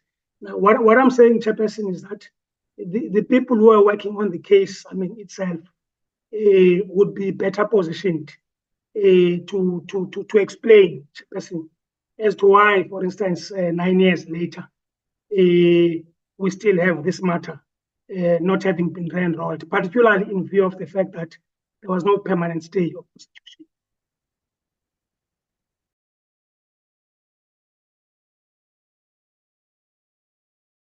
So you're suggesting that the committee must get written responses from them, or must they be invited to appear before the committee? Look, Chair, regarding the method... Okay, no, it's fine. I think the committee hears the recommendation. It will be for members to decide what format it takes. If they agree to the recommendation.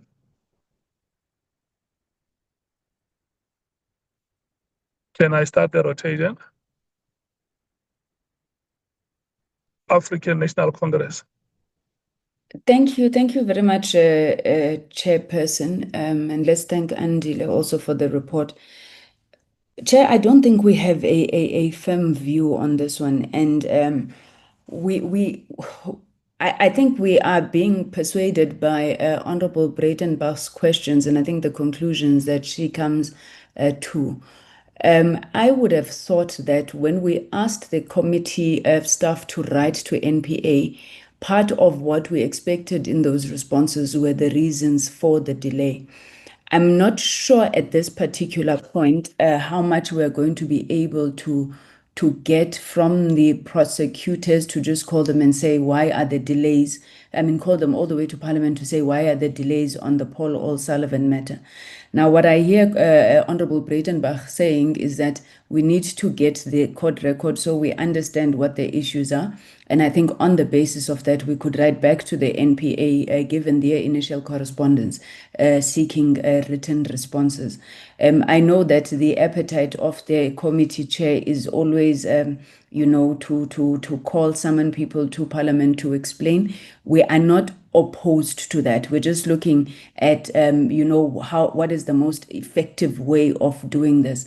Would we want to spend a whole day, or even half a day asking prosecutors what the delay was when we can get that as a written submission? We are aware, Chair, of the fact that our terms of reference do speak to broader issues in the criminal justice system, and it is possible that this particular case is endemic of a bigger problem. Hence, I'm saying that we are not opposed to it, but it does seem like the most efficient or efficient way to handle it is to get that court record, write to the NPA requesting reasons for delay, and we take a decision then based on those. That is our submission, Chair, but we stand to be convinced by the arguments of other parties as they come in. I'm not sure if anybody from the ANC has got a different view. Thank you, Chair.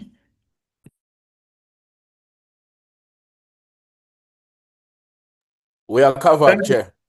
Thank you so much, Honorable Sangoni and the ANC. Can I move to the MKP? Yeah, thank you very much, Chair. Chair, this is a very serious matter. That is our position as the MK party, and we need to take it further. It's not only about the delays here by the MPA, but also failure to reinstate the matter for a very long time. So what we think, Chair, should be a way forward here is that one, the report that has been given, that has been read here by Andile, we request for that report because this is a legal matter. So we are going to consult our legal team as well. And also the transcript that she has suggested that we request from the registrar, I think is going to be relevant as well, so that we have a clear understanding of what transpired. Because like Andile has said, I have also been struggling to get nexus between reasons for striking the matter of the role and the Pahlane matter, because Andile said that the NPA said, I mean the magistrate said that the matter must be struck off the roll. I mean the NPA position is that they will reinstate the matter when the Pahlane matter has been finalized. So that is a cause. That alone is a cause for concern, Chair. Paul O'Sullivan is a person of interest and is a problematic person. So anything that shows wrongfulness on his side must be taken further. It can't be downplayed. We're not going to downplay this. We request that we be given a report, then we'll consult with our legal team. Then in the next meeting, when we have all the adequate and relevant information at our disposal, then we make a solid proposition. Thank you very much.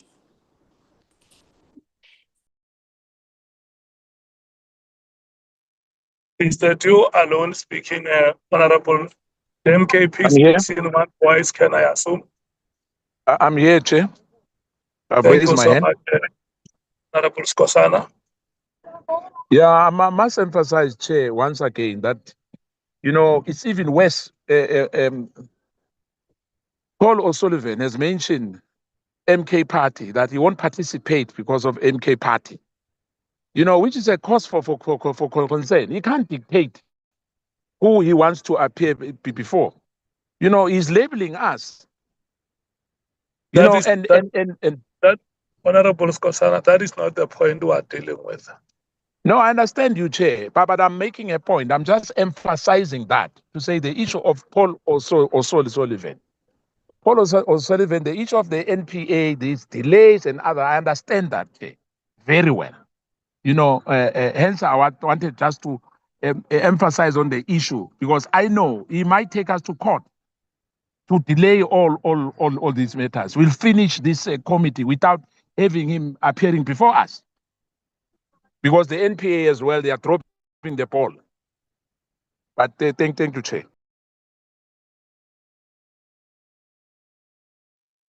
The DA.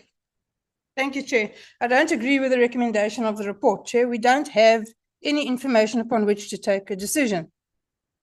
It's absolutely pointless saying that the matter was struck off the roll in terms of Section 342A and it should now be re-enrolled. We don't know why it was struck off.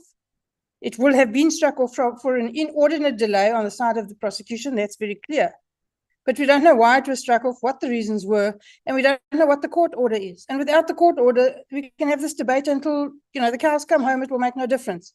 If the court order was that it must be struck off the roll and a permanent stay of prosecution, that is the end of the matter. It cannot be re-enrolled by anybody. So we need to know what the outcome was before we can have this discussion. And the only way that we can find that particular piece of information is from the court records. It's absolutely pointless corresponding with the National Prosecuting Authority, who are in disarray, and asking them about things that happened 9 years ago. That prosecutor is long gone. So we need to have our own information from the best source possible, and the best source possible is the court document.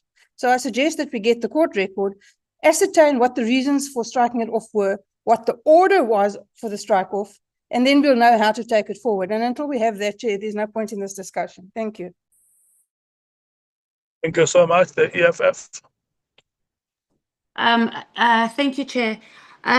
Yeah, this is a very important matter, and it could speak directly to our terms of reference about interference and possibly even irregular and illegal influence over the decision for the matter to be withdrawn or whether it was struck off the roll.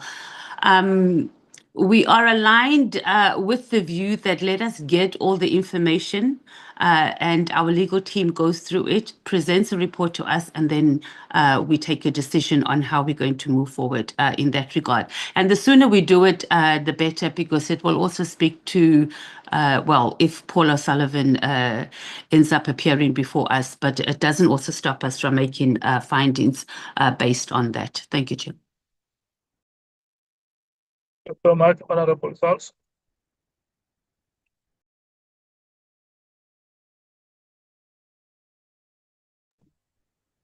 Chair, we support the position of Honorable Breitenbach. Let's make an informed decision. Thank you so much, Honorable Sauls. Honorable James. Thank you, Chair. In the absence, like Honorable Breitenbach has said, in the absence of additional information, we cannot give any input. So it's important for us to get the court report, and then we'll take this matter from there. Thank you. The matter is agreed to in line with what has been suggested, that we should get further details so that we can take decisions from an informed position. And honorable members are saying that this matter must be treated expeditiously. Information must come to the committee on time. Thank you so much, honorable members. The next matter on the agenda, I'm handing over to Honorable Sauls to present the matter he requests that he would want to present before the committee.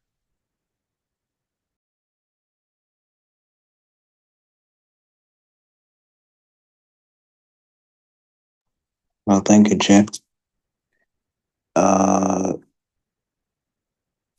Because we have agreed earlier that we're going to be very brief, I then decided to summarize, but unlike the last time, just added some names.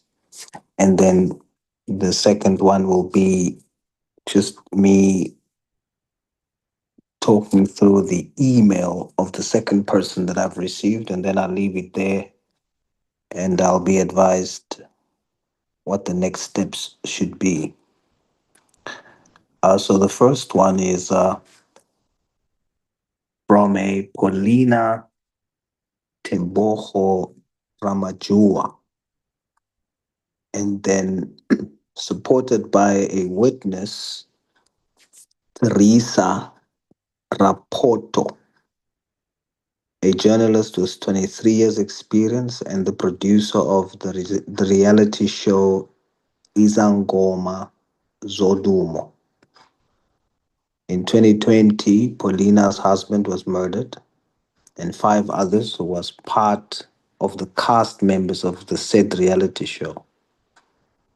The alleged accused in the cases are Mkhwanazi Mofokeng, also known as Gogo Maweni, and her partner or now husband, allegedly. And then since 2020, there was cases opened. Both Paulina and Teresa was placed under witness protection. They are still both in hiding, but nothing happened to the cases. Periodically, they would go and escalate the matter from local police, the IO, right up to the provincial office, SEP's office in Gauteng, and senior officials would commit to dealing with the problem, but for 5 years, nothing has happened. So they believe that there is corruption involved and allege that the police are being paid to cover it up. They have evidence to this effect and request for the committee, obviously, to hear their testimony in this regard to show alleged cover up by SEPS Gauteng. Then I received an email by one Mr. or Sergeant Umlotwa Samkeliso. And he says, "Evening, sir. I am the one who was mentioned in the testimony of Mr. Vusi Ketmatlala. I can confirm we have opened cases against the Hawks KZN team, and General Mkhwanazi was present on the 9th of December 2024 in an unknown farm in Durban when we were assaulted. He even participated in the assault. This is just an allegation, I must emphasize." He continues to say, "He said to me I should have committed a suicide because here in KZN he is going to talk to the prosecutors to make me trial for 18 months. And then he says in April 2025, he did receive a call from co-accused telling him that there's an offer of 5 million and a police rank captain to withdraw the cases. And I asked him, where is the offer coming from? He said from Ketmatlala, but he is sent by General Mkhwanazi. I declined the offer." And then the email continues. He continues to then talk about the house, his house that was burnt down or that was said to have burnt down. He says, General Mkhwanazi on TV that my house was burned down, lied on TV that my house was burned down before they came, which is not true. They broke into my house whilst I was not there and later burned my house. The following day, they went to my neighbor's shop to destroy camera monitors. I would like to come to the committee to put my story, and he has an affidavit and supporting documents of cases opened. And of course, as the committee knows, there was a testimony by one of the witnesses to this effect, and this gentleman wrote an email saying that he's the person that was referred to in the committee. I have all the details, Chair. I have the email and the supporting documents. Those are the two public submissions that I have received. Thank you, Chairperson.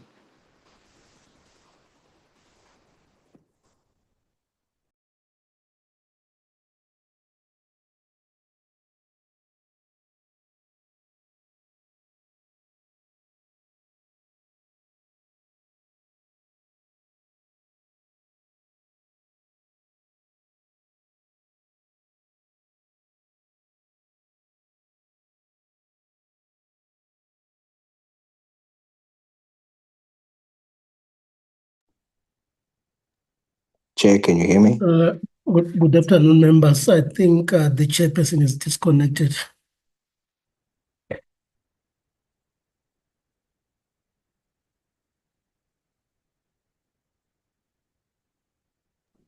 Deputy Chair.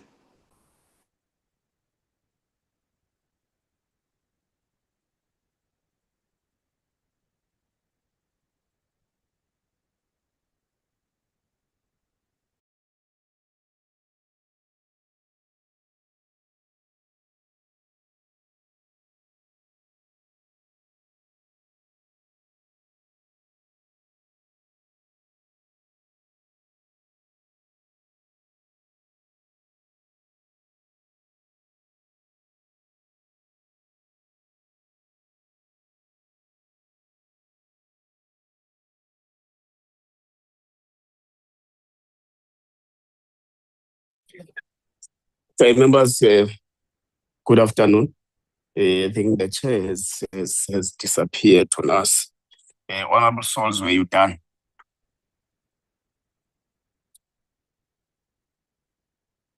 Yes, Honorable I was. Souls?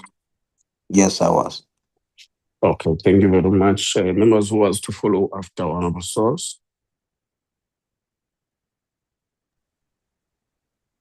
Chairperson, it was a submission, I think, if I may through you, it was a submission for, I think Honorable Souls was making a proposal for the addition of 2 extra submissions into the witness list. I am not sure if we would want to discuss it separately or perhaps on the last agenda item that MK had proposed about additional witnesses. Honorable Souls will correct me if I've misunderstood that his submission was that we add those two submissions to the public hearings. Thank you, Chair. Thank you so much, Honorable Sangoni. Honorable Souls, is that the understanding? Yeah, the supreme leader of the ANC caucus here is correct. Thank you so much, Honorable Souls. Members, I think what we must do, because Honorable Shongwe and Honorable Nomvalo would have made in a form of a question that there are some names that would have canvassed as part of our draft list of possible witnesses. So the chair added an item on as the last item, so as to ensure that that matter is discussed properly by the committee. So I want to suggest, members, that let's take that item to that last item number 8 that was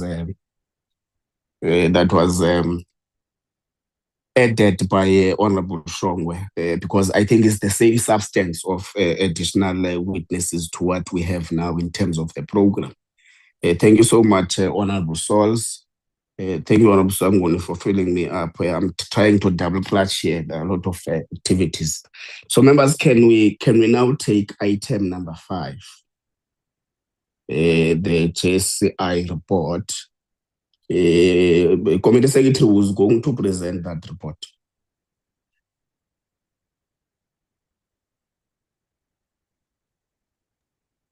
Chairperson, I thought the chair was going to deal with it. Okay. The chair is still not yet back. I think let's pass it. When the chair is back, we're going to deal it after the letter from the United Africans Transformation. Members, I think the letter was also shared with the members. The United Africans Transformation has actually written us a letter raising their own issues. Committee Secretary, can you deal with the substance of the letter briefly before we take the MKP?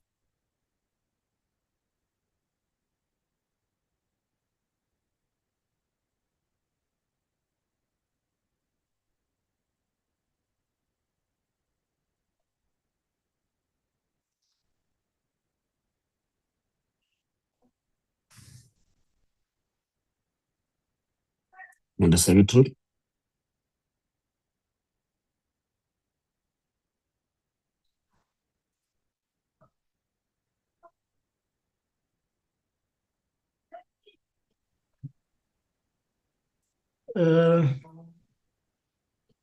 Are you able to flight the letter? Let me try, Chair.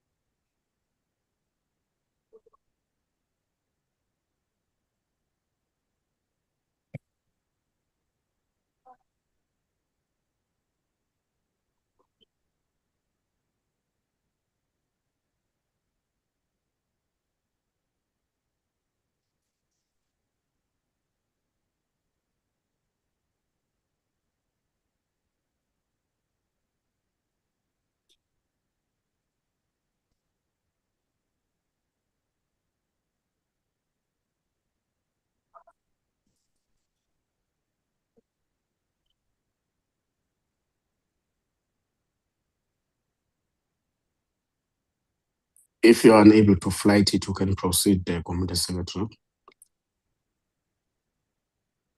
Yes, Chair. So, yeah, this is the letter.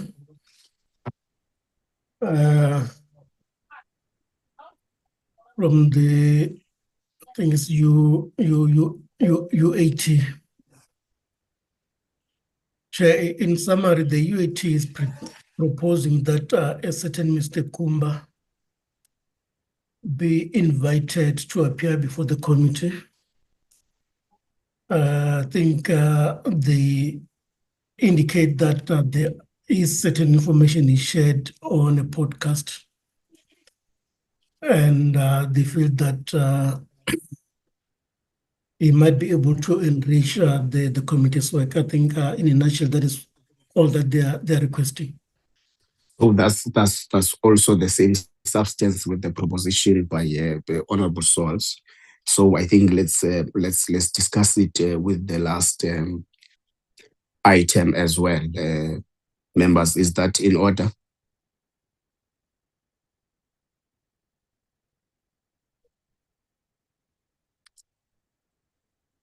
Is that in order, members? If that I we may, take. Chairperson? Yes, Honorable Someone. I have no problem with us discussing it in the manner that we've agreed to, Chair, on Honorable Solz's proposal. But having gone through the letter from the UAT, I'm not sure if the committee secretariat has got more information about these revelations, allegations that have been said to have been made, because Honorable Solz, in his presentation, detailed to us what the allegations were. And I think even at the time that we were creating the letter, the list of witnesses, we would make a motivation on why a particular witness must be called. Now, I'm not getting the sense of the substance of these allegations from the UAT letter. Maybe if we could be enlightened, Chair, then we may take that approach. But right now, I personally don't have anything to go on. Thank you, Chair. So the proposal on someone is that let's request further information from the author of the letter. Yes, Chairperson. Thank you. Thank you. Honorable members, is that agreeable? That approach in relation to the UAT letter? Agreed. Thank you, members.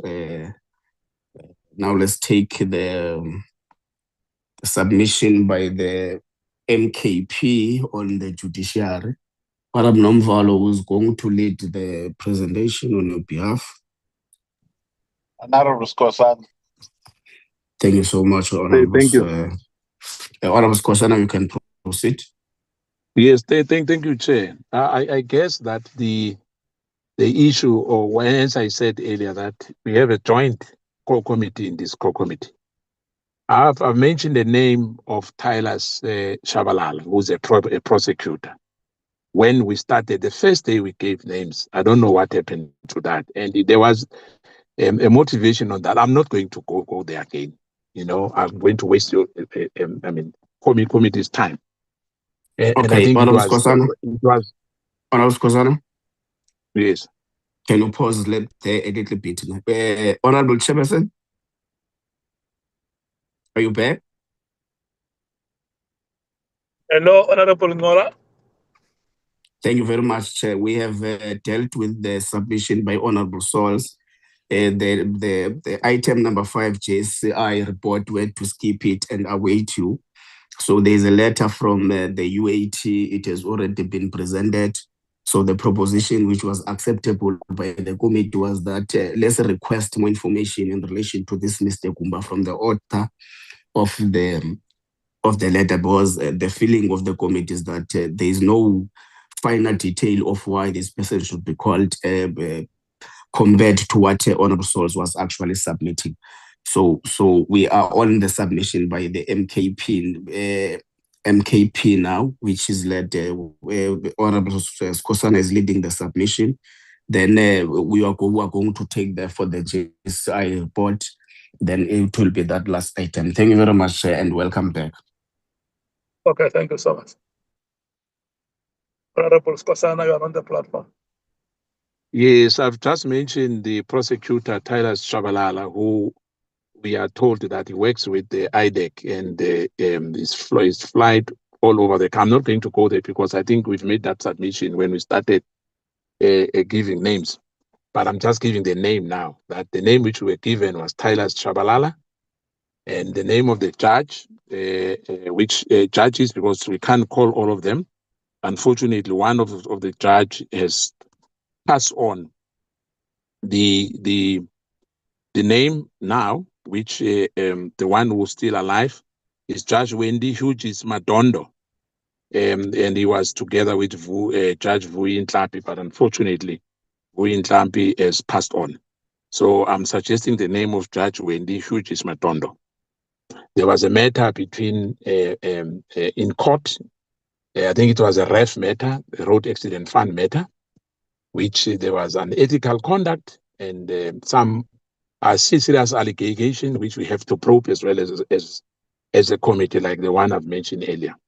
And there was an issue as well, the submission to General Khan, who was mentioned many times in Madlanga Commission, and here on our committee to be added on those lists. Those are our proposal as Mkhonto Wesizwe.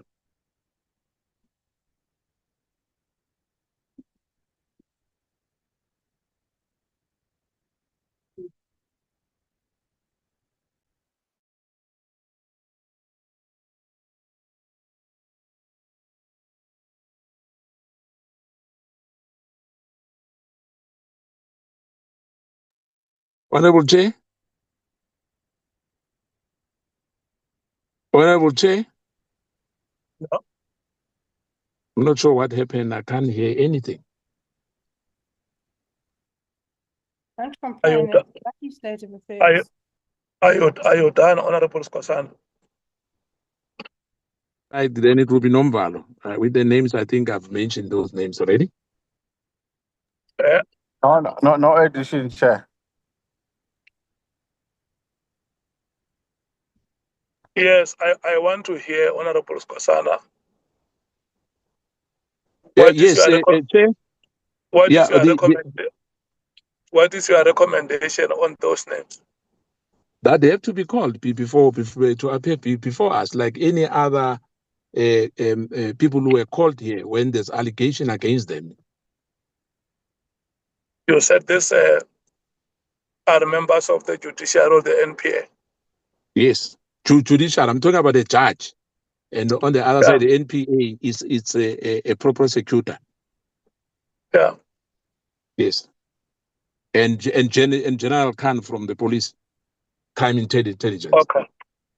Yes. Where are those allegations?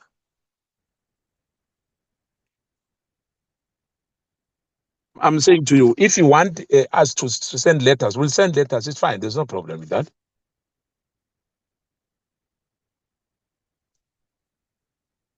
I think it's how we agreed last time. The reason why we put the item on the agenda was because you said you will formally make a presentation here.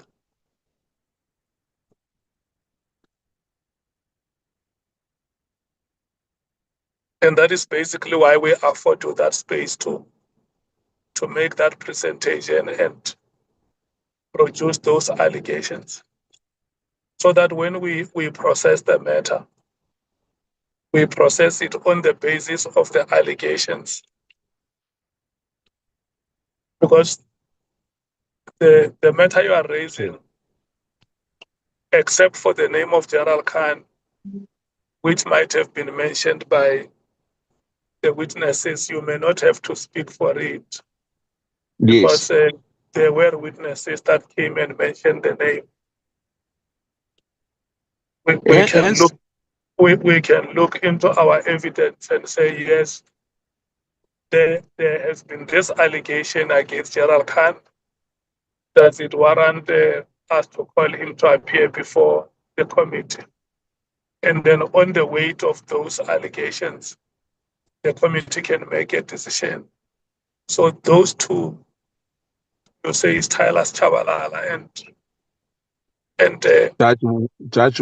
Judge Wendy, which is Madonna. Judge Madondo. Yes, and the other one who suspended, I think will be told that is still appearing in court. So I don't want to go there. So I just mentioned one. I hope others who made some allegations against them, they'll come up with names as well. But I'll send the letters, Chair, to you by end of business. You'll have that. Okay. Thank you. Can I hear the committee members? The ANC. Thank you. Thank you very much, Chairperson. Maybe let me just start off by saying that as the African National Congress, we would want to support the submission by Honorable Souls for those two submissions that he has received from members of the public. I know that time is very tight, but I think that he has made a case for them to be listened to when we listen to the members of the public. On the issue raised by the MK Chair, we want to support the approach that you have laid out, that the MK Party submits obviously a letter outlining the allegations that they would want us to probe in the same manner that Honorable Souls has done.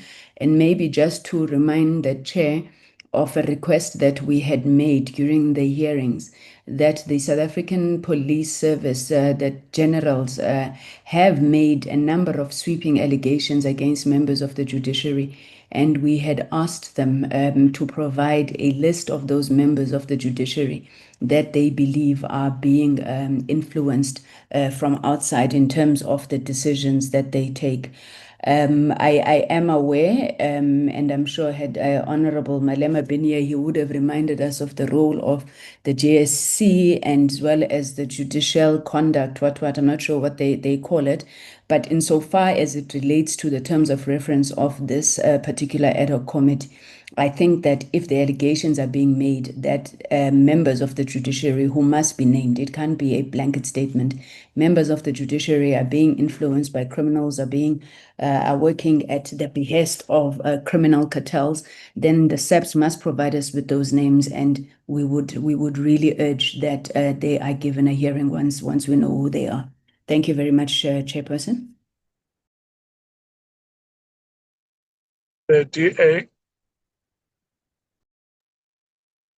Yeah, Chair, I agree with the previous speaker. See where it takes us. I think we're spending a lot of time on issues that are not essential right now. The EFF.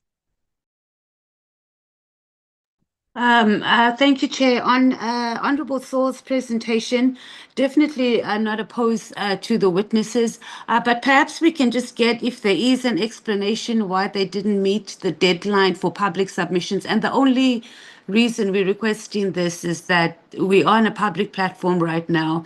I've just received a SMS now this morning about someone who also wants to make a submission. So we just need to be cognitive that if we accept one, then we must be open to entertaining others who might come forward now. And as the hearings progress, we might end up getting more and more of these requests. So maybe we can just, if we can get an explanation on why, and given it seems that, I mean, based on what Honourable Souls presented, they seem to be quite clued up, and they have been following our hearings. So just why they would have missed the deadline, and they might have submitted in the early parts, and it might have been misplaced or got lost somewhere. So if we can just get that, but we're definitely not opposed to it. And yeah, we aligned with that process, which we did agree when we were doing the submissions or listing witnesses, rather, Chair, that like, we're going to the crux of the matter now. So let's just give motivation on whoever we bring in, what allegations that they need to answer to in particular that has been raised both in the committee or that is within our terms of reference. Thank you, Chair. Honorable Matthys, what do you say about the submission of the MKP? Exactly that. What I said, my last part, is that let's just get a detailed. I actually thought the presentation was going to be detailed, that the IDEC prosecutor allegation is X, Y, and Z, and he must come here to answer this. Same with the judge, and then also with General Khan. So we'll just wait for them to do their written submission, which I thought was going to be presented here. Thank you, Chair. Okay. Honorable James.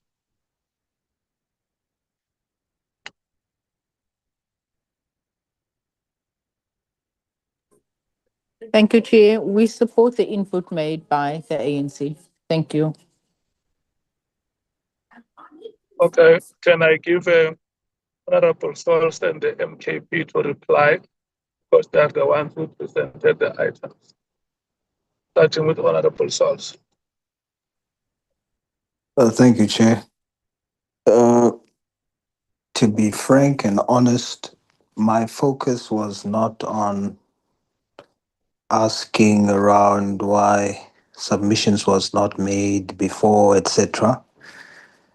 So I have no answer to that because I did not question that. My focus was on the fact that they reached out to me via email, and because our commitment is to find the truth no matter from whom it comes, I thought it appropriate to put it to the committee for consideration, and based, of course, on the content as well,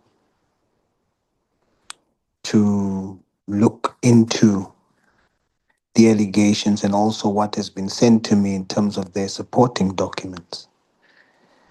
So, Chairperson, I do not have an answer as to why not earlier.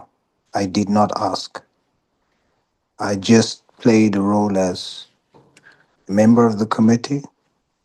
Public reached out, and I'm bringing what I've received via email to the committee.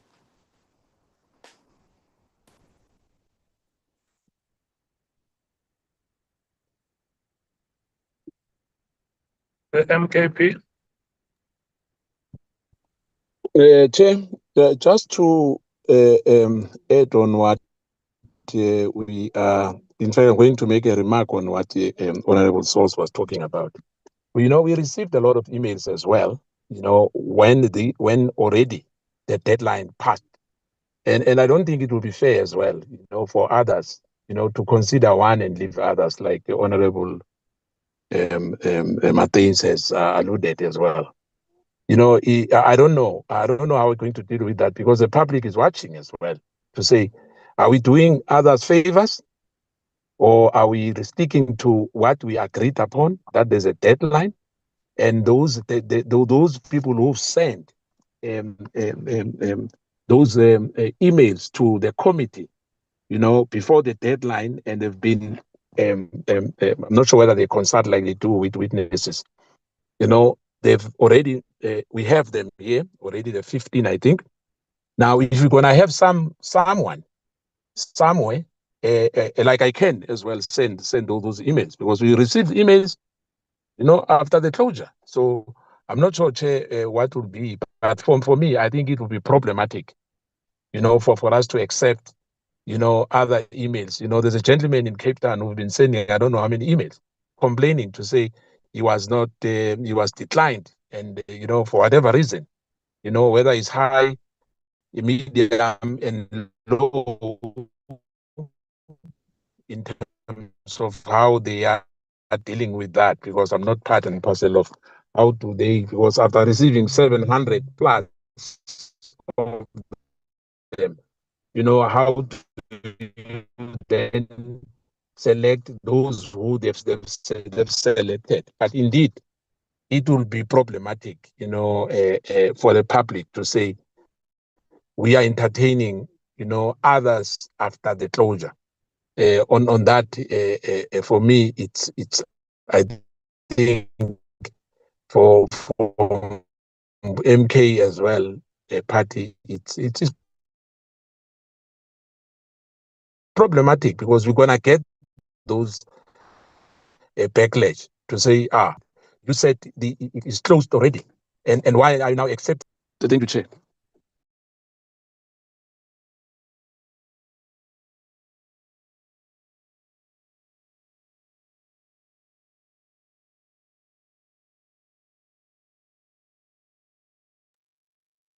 Honorable Chair.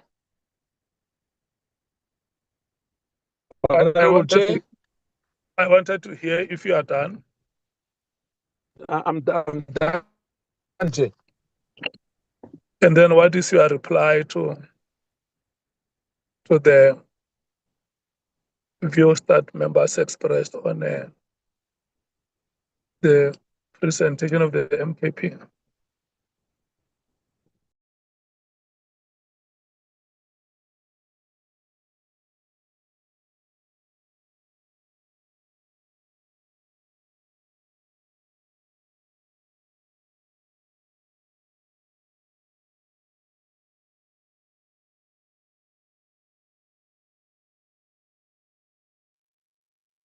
Honorable Skhosana.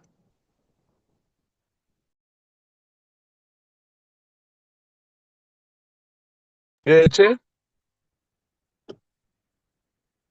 Yes, I'm listening, Chair. I have asked what is your reply to the views that members have expressed on the MKP presentation? No, I don't have a problem, Chair. Hence, I said that we will send that submission. Agree. We'll send that submission to the committee by end of business today to you.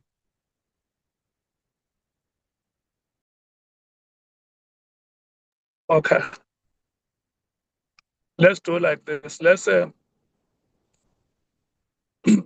write to those witnesses that Honorable Sols has presented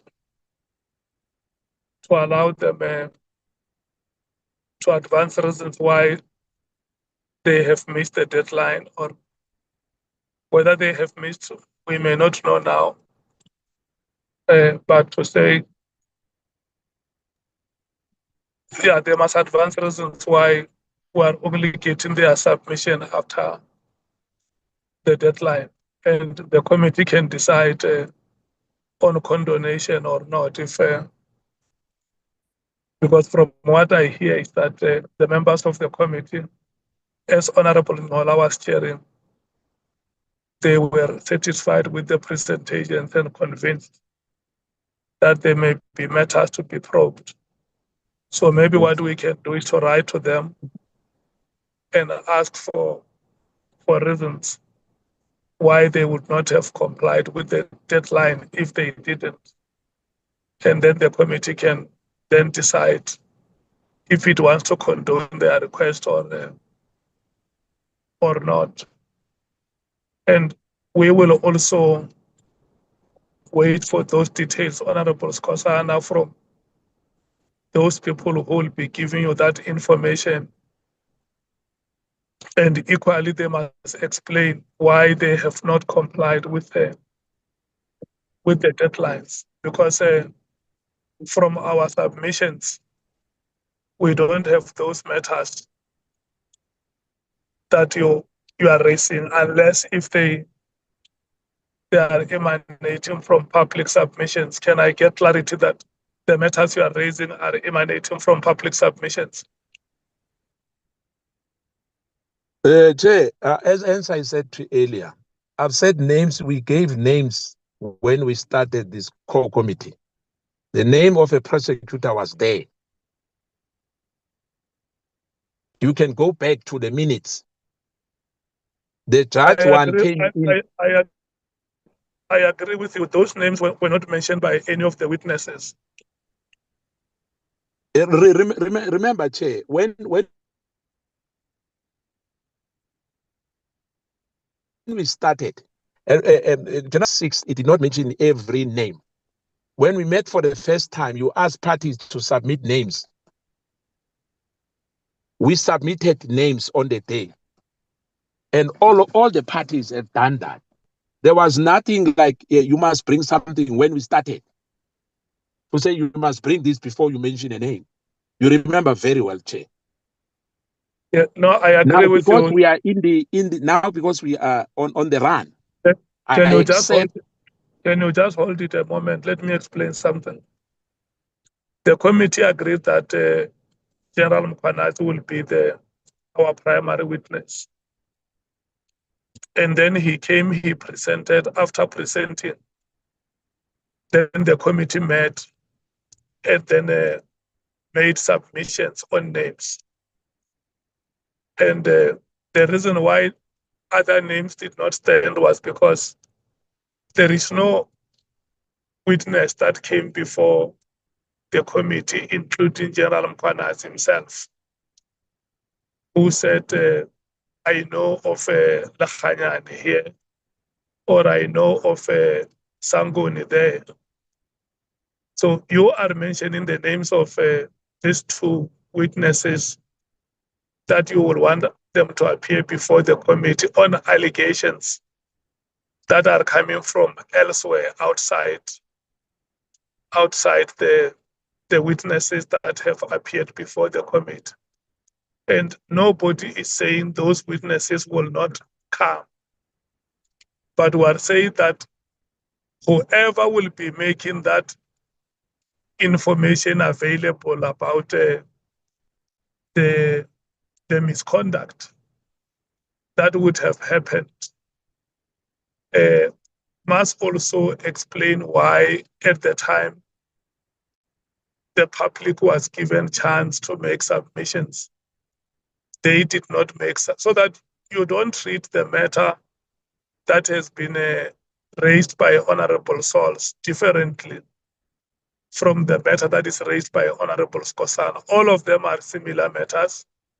And if we talk compliance, we must also be consistent as the committee. You can proceed, Honorable Skosana. I thought, Chair, when we started, as parties, we gave names as well, beside the issue that our term of references are very clear. And perhaps I missed that on the discussion, we agreed that only those who would be mentioned by General Mkhwanazi and other witnesses, only those people will be called. But hence we said that the issue of judges been accused for many years, and I'm saying this again, by honorable member, many years that judges are captured, judges are corrupt. Now, we must probe that.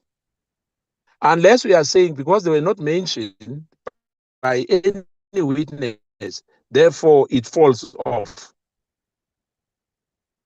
Because no one, has mentioned their names in all the witnesses we have, or they've missed the deadline. The issue of deadline, hence I'm saying we have other emails which people have sent as MPs representative to say we've got these matters. We said send them to the committee. There's a deadline, there's an email address there where you must send this thing. Some send them after it was closed. Some said they were not accepted for whatever reason. Some said they did not get a response. There's a lot of things, there's a lot of allegations. Now, if there's that problem now that only those who are mentioned by the witnesses, hence the issue when we started, we mentioned names because already we're given those names that there's a problem. Even if General Mkhwanazi did not mention the names of those prosecutors. Whilst we're talking that the excitement of our people, and IDEC in particular, they were saying they are using Tyler Chabalala for instance. As I said, we will send that. I was not aware, Chair, maybe out of ignorance, or maybe I've missed a meeting, that only those one who are mentioned, we cannot mention anybody. If that's the case, then therefore it means this is going to fall off.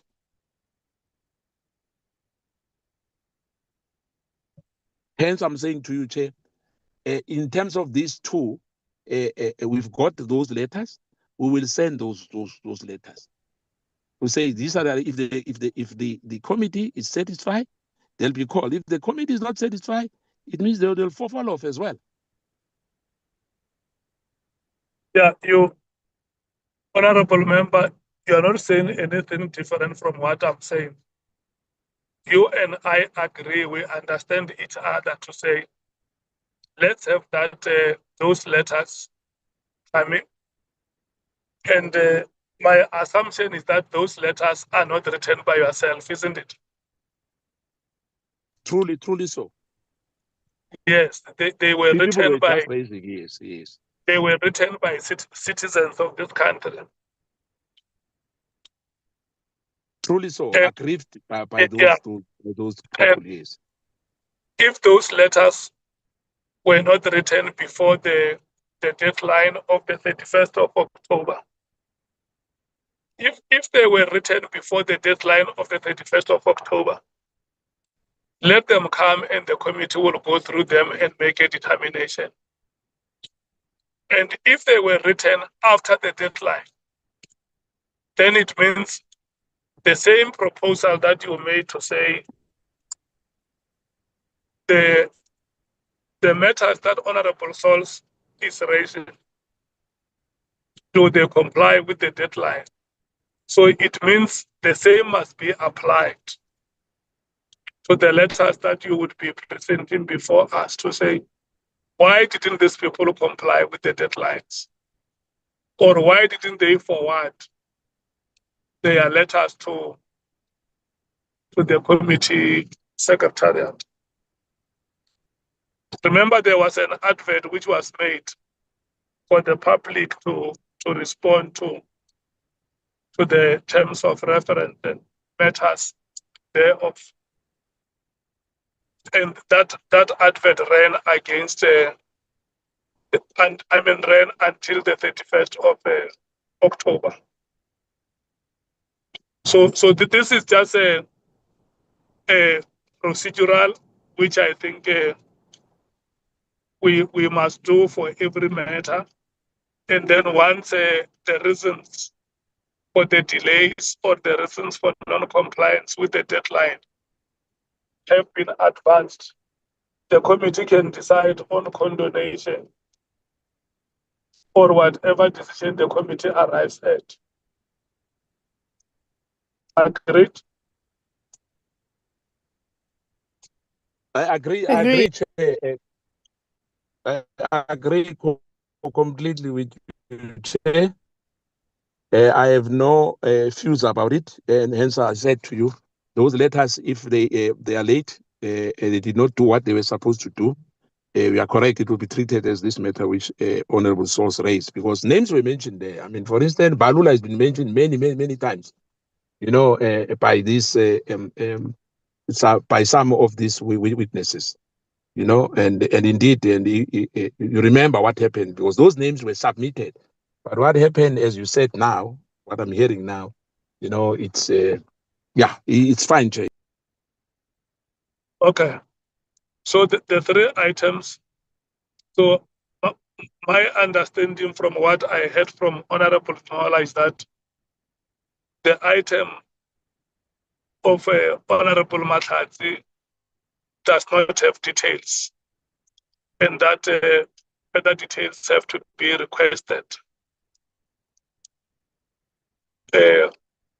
Because the letter only says that there is information that the witness who is being mentioned, the potential witness being mentioned in that letter made during an interview, but without saying what are the allegations that were made in that interview.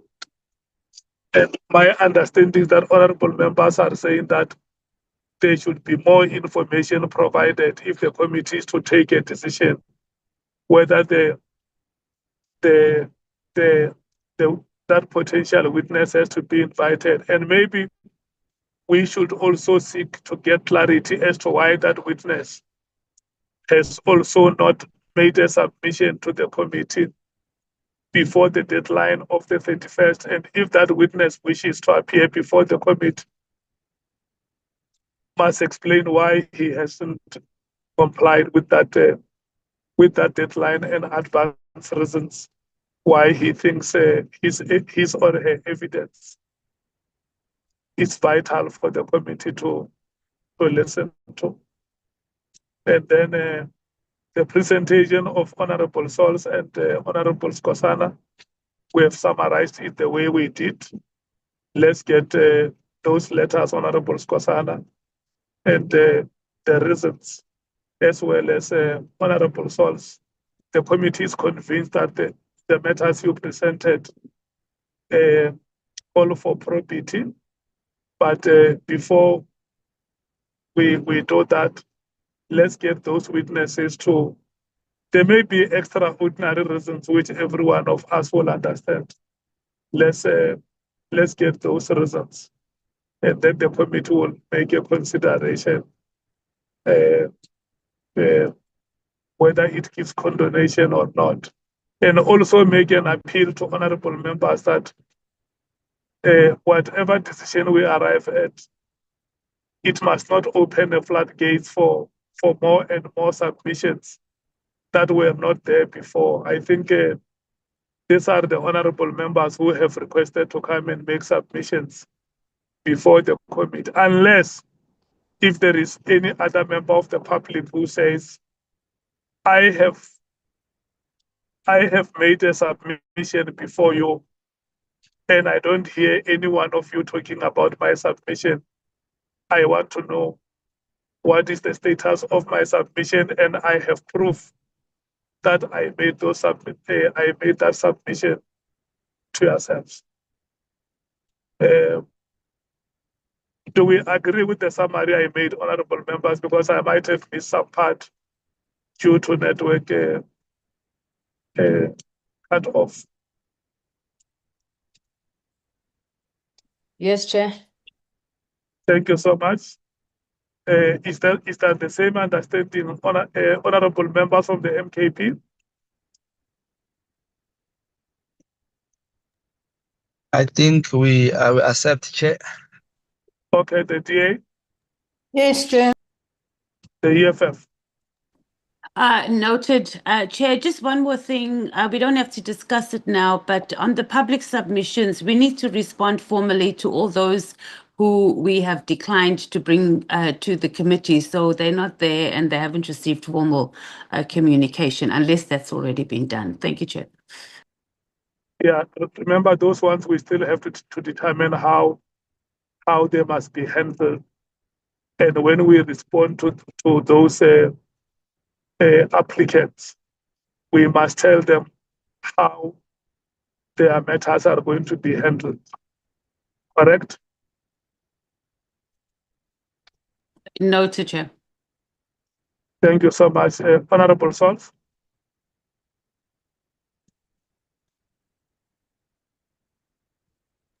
Yeah, Honorable Chair, I'm comfortable with this arrangement. I would rather not want to speak on behalf of people when I don't have surety of what the reasons for. We just wanted to check, So I agree Honorable with you. Sols, if the summary we make is the summary that that reflects the discussions in the meeting.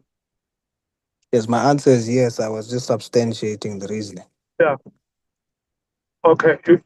You can say what you wanted to say, honorable member, with due respect.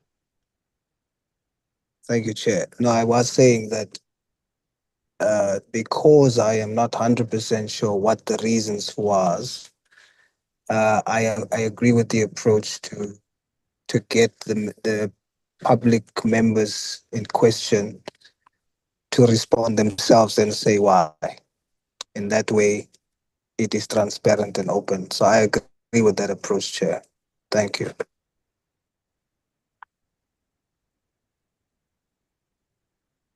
Honorable James. We are covered, Chair. No issues from our side. Okay, thank you so much. Honorable members, the next matter is the letter from the JSCI. I had a meeting with the chairperson of the JSCI regarding the presentation of what you may call classified information.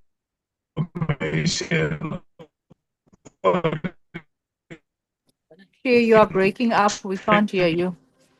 intelligence information. Yeah, I'm not sure if it's only me, but I can't hear you. And then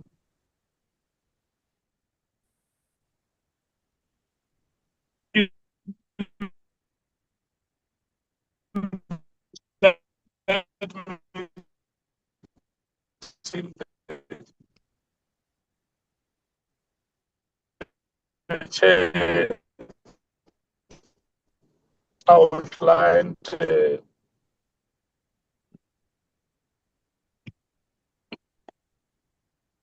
can you hear me?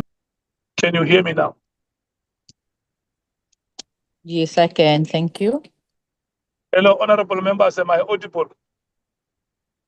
Yes, you are, Chair.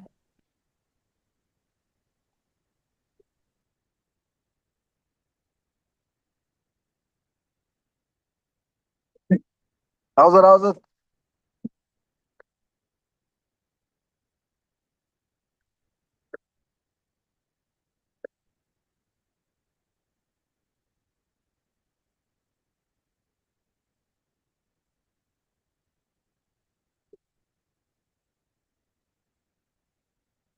No,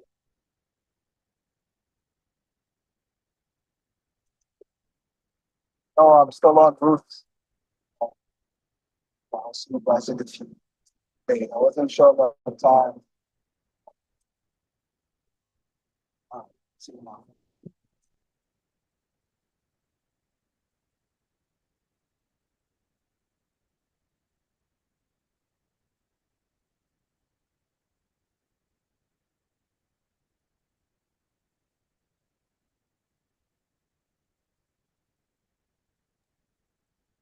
Honorable Tonga, I was still in the meeting or I'm out of the meeting. I can't hear anybody now.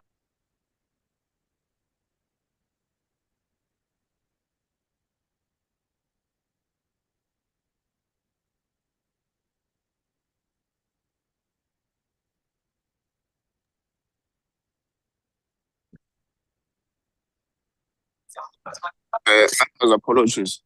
I think the chair has got network problems, but unfortunately, this item.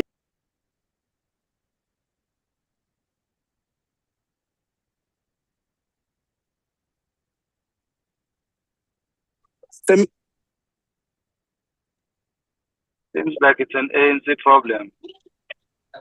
Members, apologies. The chair has disconnected, but we're going to keep looking for him. We'll remember that we had skipped the JCI letter on the basis that he was the one who was to properly deliver it to the committee. You'll recall that he even made mention that he had a meeting with the chair of the committee. So I think, can you give the chair just 1 or 2 minutes? Come back. Apologies. No, Chair, Deputy Chair. We agree, the chair, but we disagree with Shongo. It's not an ANC problem, it's a network problem with the chair of the committee. I should.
You hear me now?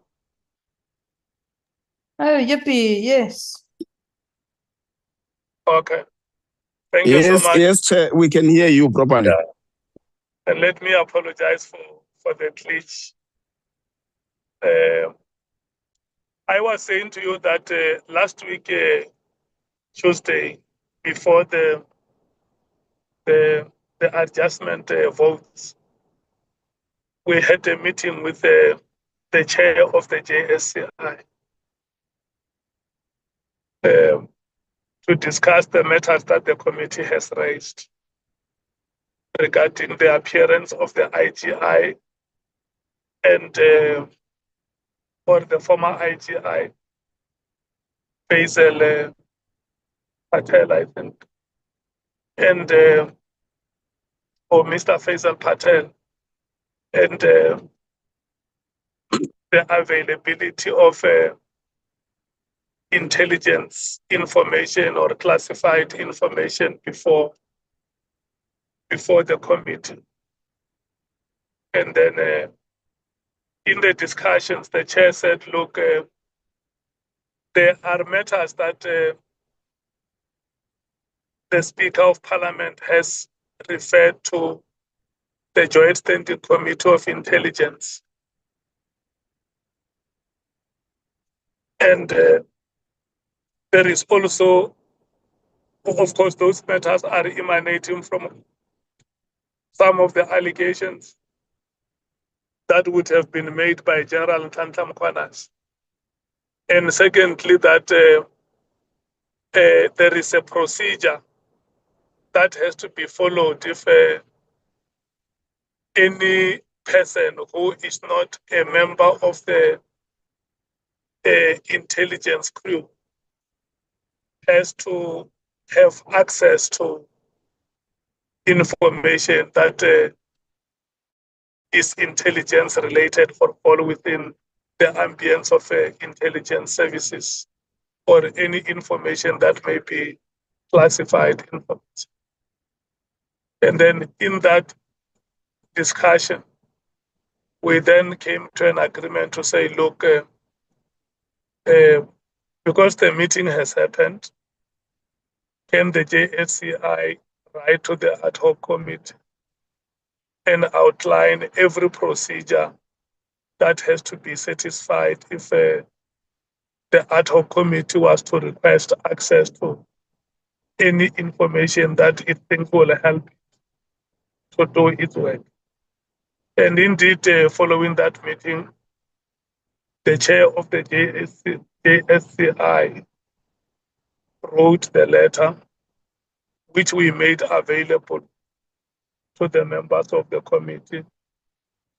I think last week, Thursday or Friday, that letter would have been circulated to the members of the committee, which outlines the procedure that is followed when it comes to handling intelligence services related information. And I felt I must give you that report as member. Of course, it has taken so long. The chief whip would also remember that we previously had a meeting with the chair of the JSCI on similar matters, but now we have been able to reach an agreement that the JSCI should be able to write that letter and explain to the committee what is the procedure that has to be followed. That is the information, honorable members, and you have the letters at your disposal.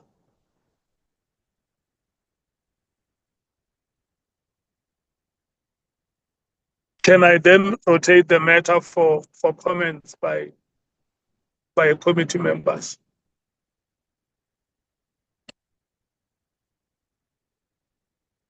Or first, let me get an indication if the committee members will not have had the chance to read the letter and they want it to be read in this meeting.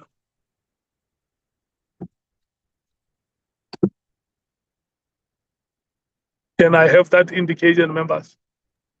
I haven't had a chance to read it with any kind of attention, Chair. Honorable Bredenbach. I've not had the opportunity to read it with any kind of real attention. I need a bit of time to read it.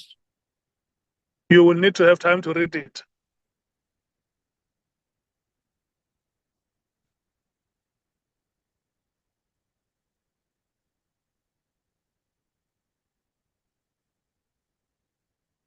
I can't get indication from other honorable members. Or would members want us to say, go and read the letter and we can meet one of the days at lunch and discuss it, being the only item? That sounds like a sensible suggestion, Chair. I support that. Okay, is that supported, honorable members? Supported by the EFF, Chair. The ANC, We support, Chair. Thank you very much. the MKP,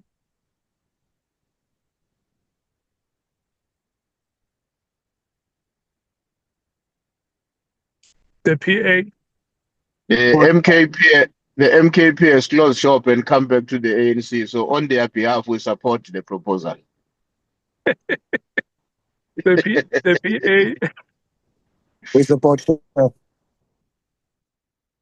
the Action SA.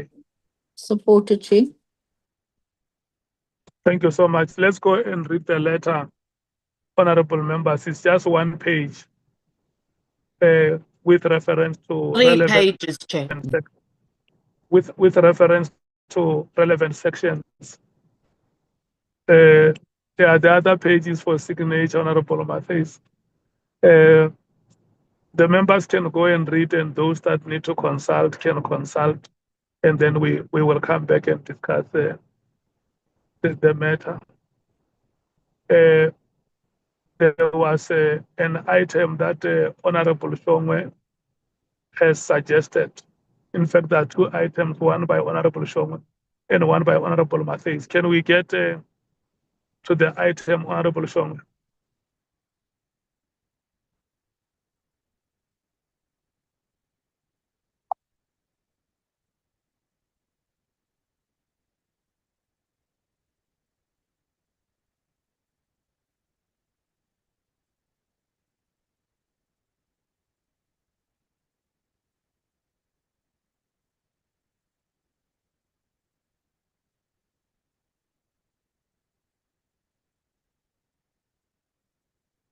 Honorable members, the item that, because we can't get Honorable Shongwe, the item that he raised relates to the finalization of the list of witnesses. Members would remember that there was a long list of witnesses, and then we said, let's write this list and put it here.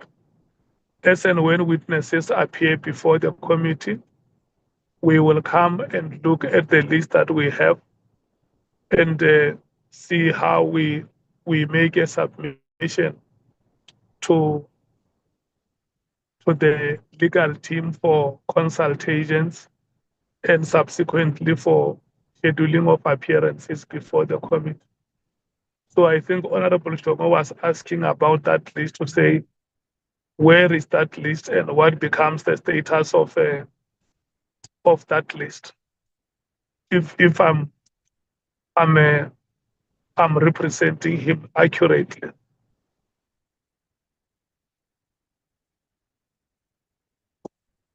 Can I check if he's back or anybody from the MKP wants to speak to the item? But the long and short should be what I have said, the way I understood him.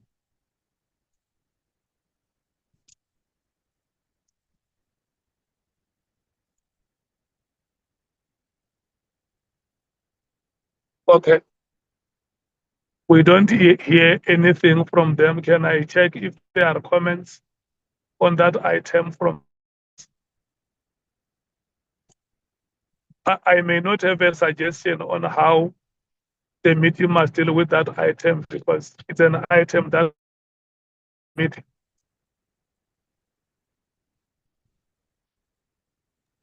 Chair. The, ANC.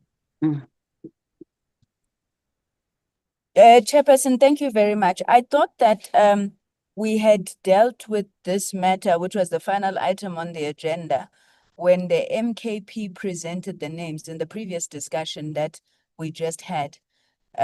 So that matter has already been dispensed with, is my understanding, Chairperson.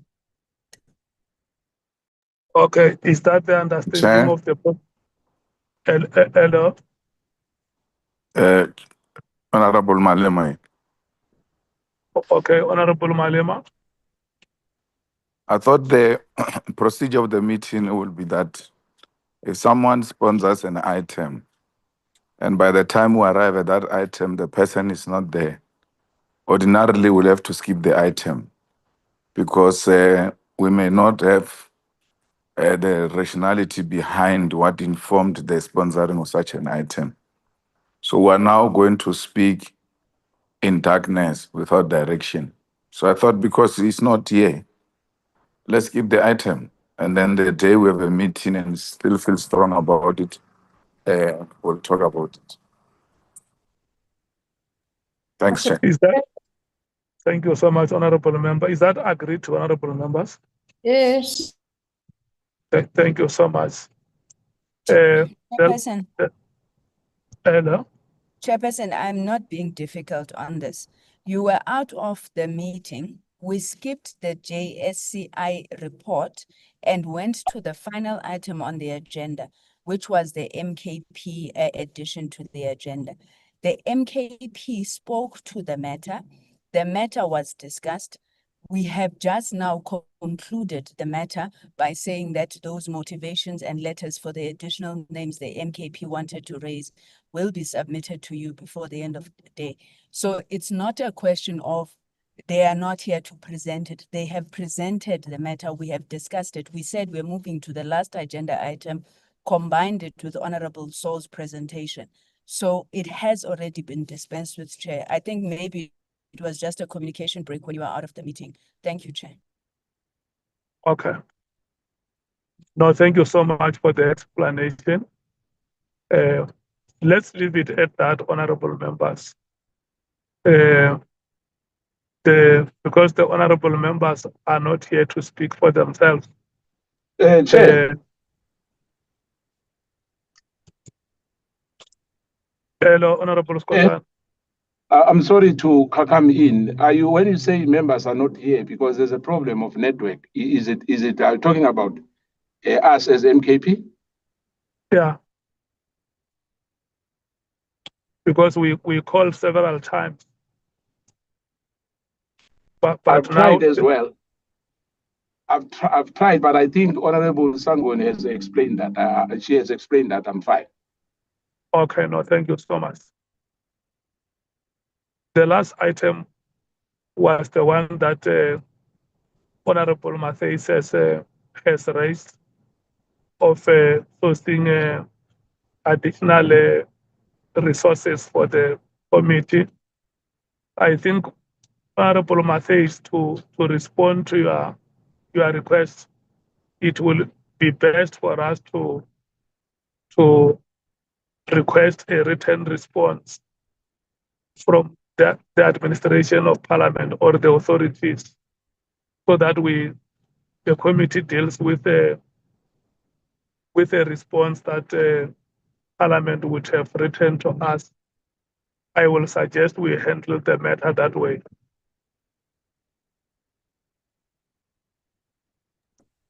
Noted, Chair.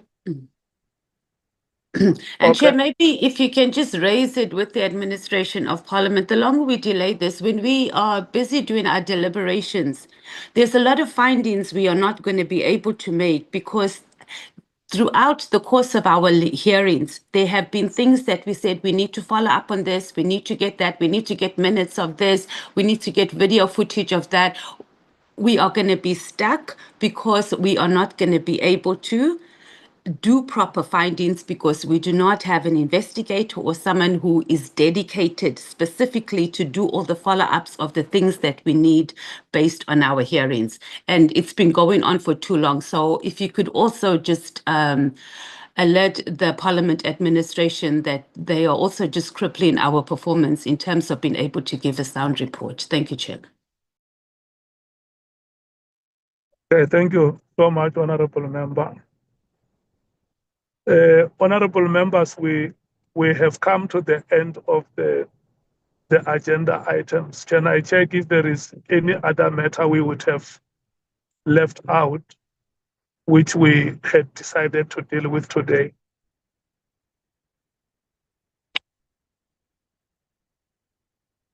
Honorable Skosana, is your hand up or is this a legacy hand? It's a legacy hand, Chair. Yes, I'm just using the euphemism. I don't want to say, is it an old hand? That's why I'm saying, I'm asking whether it's a legacy hand.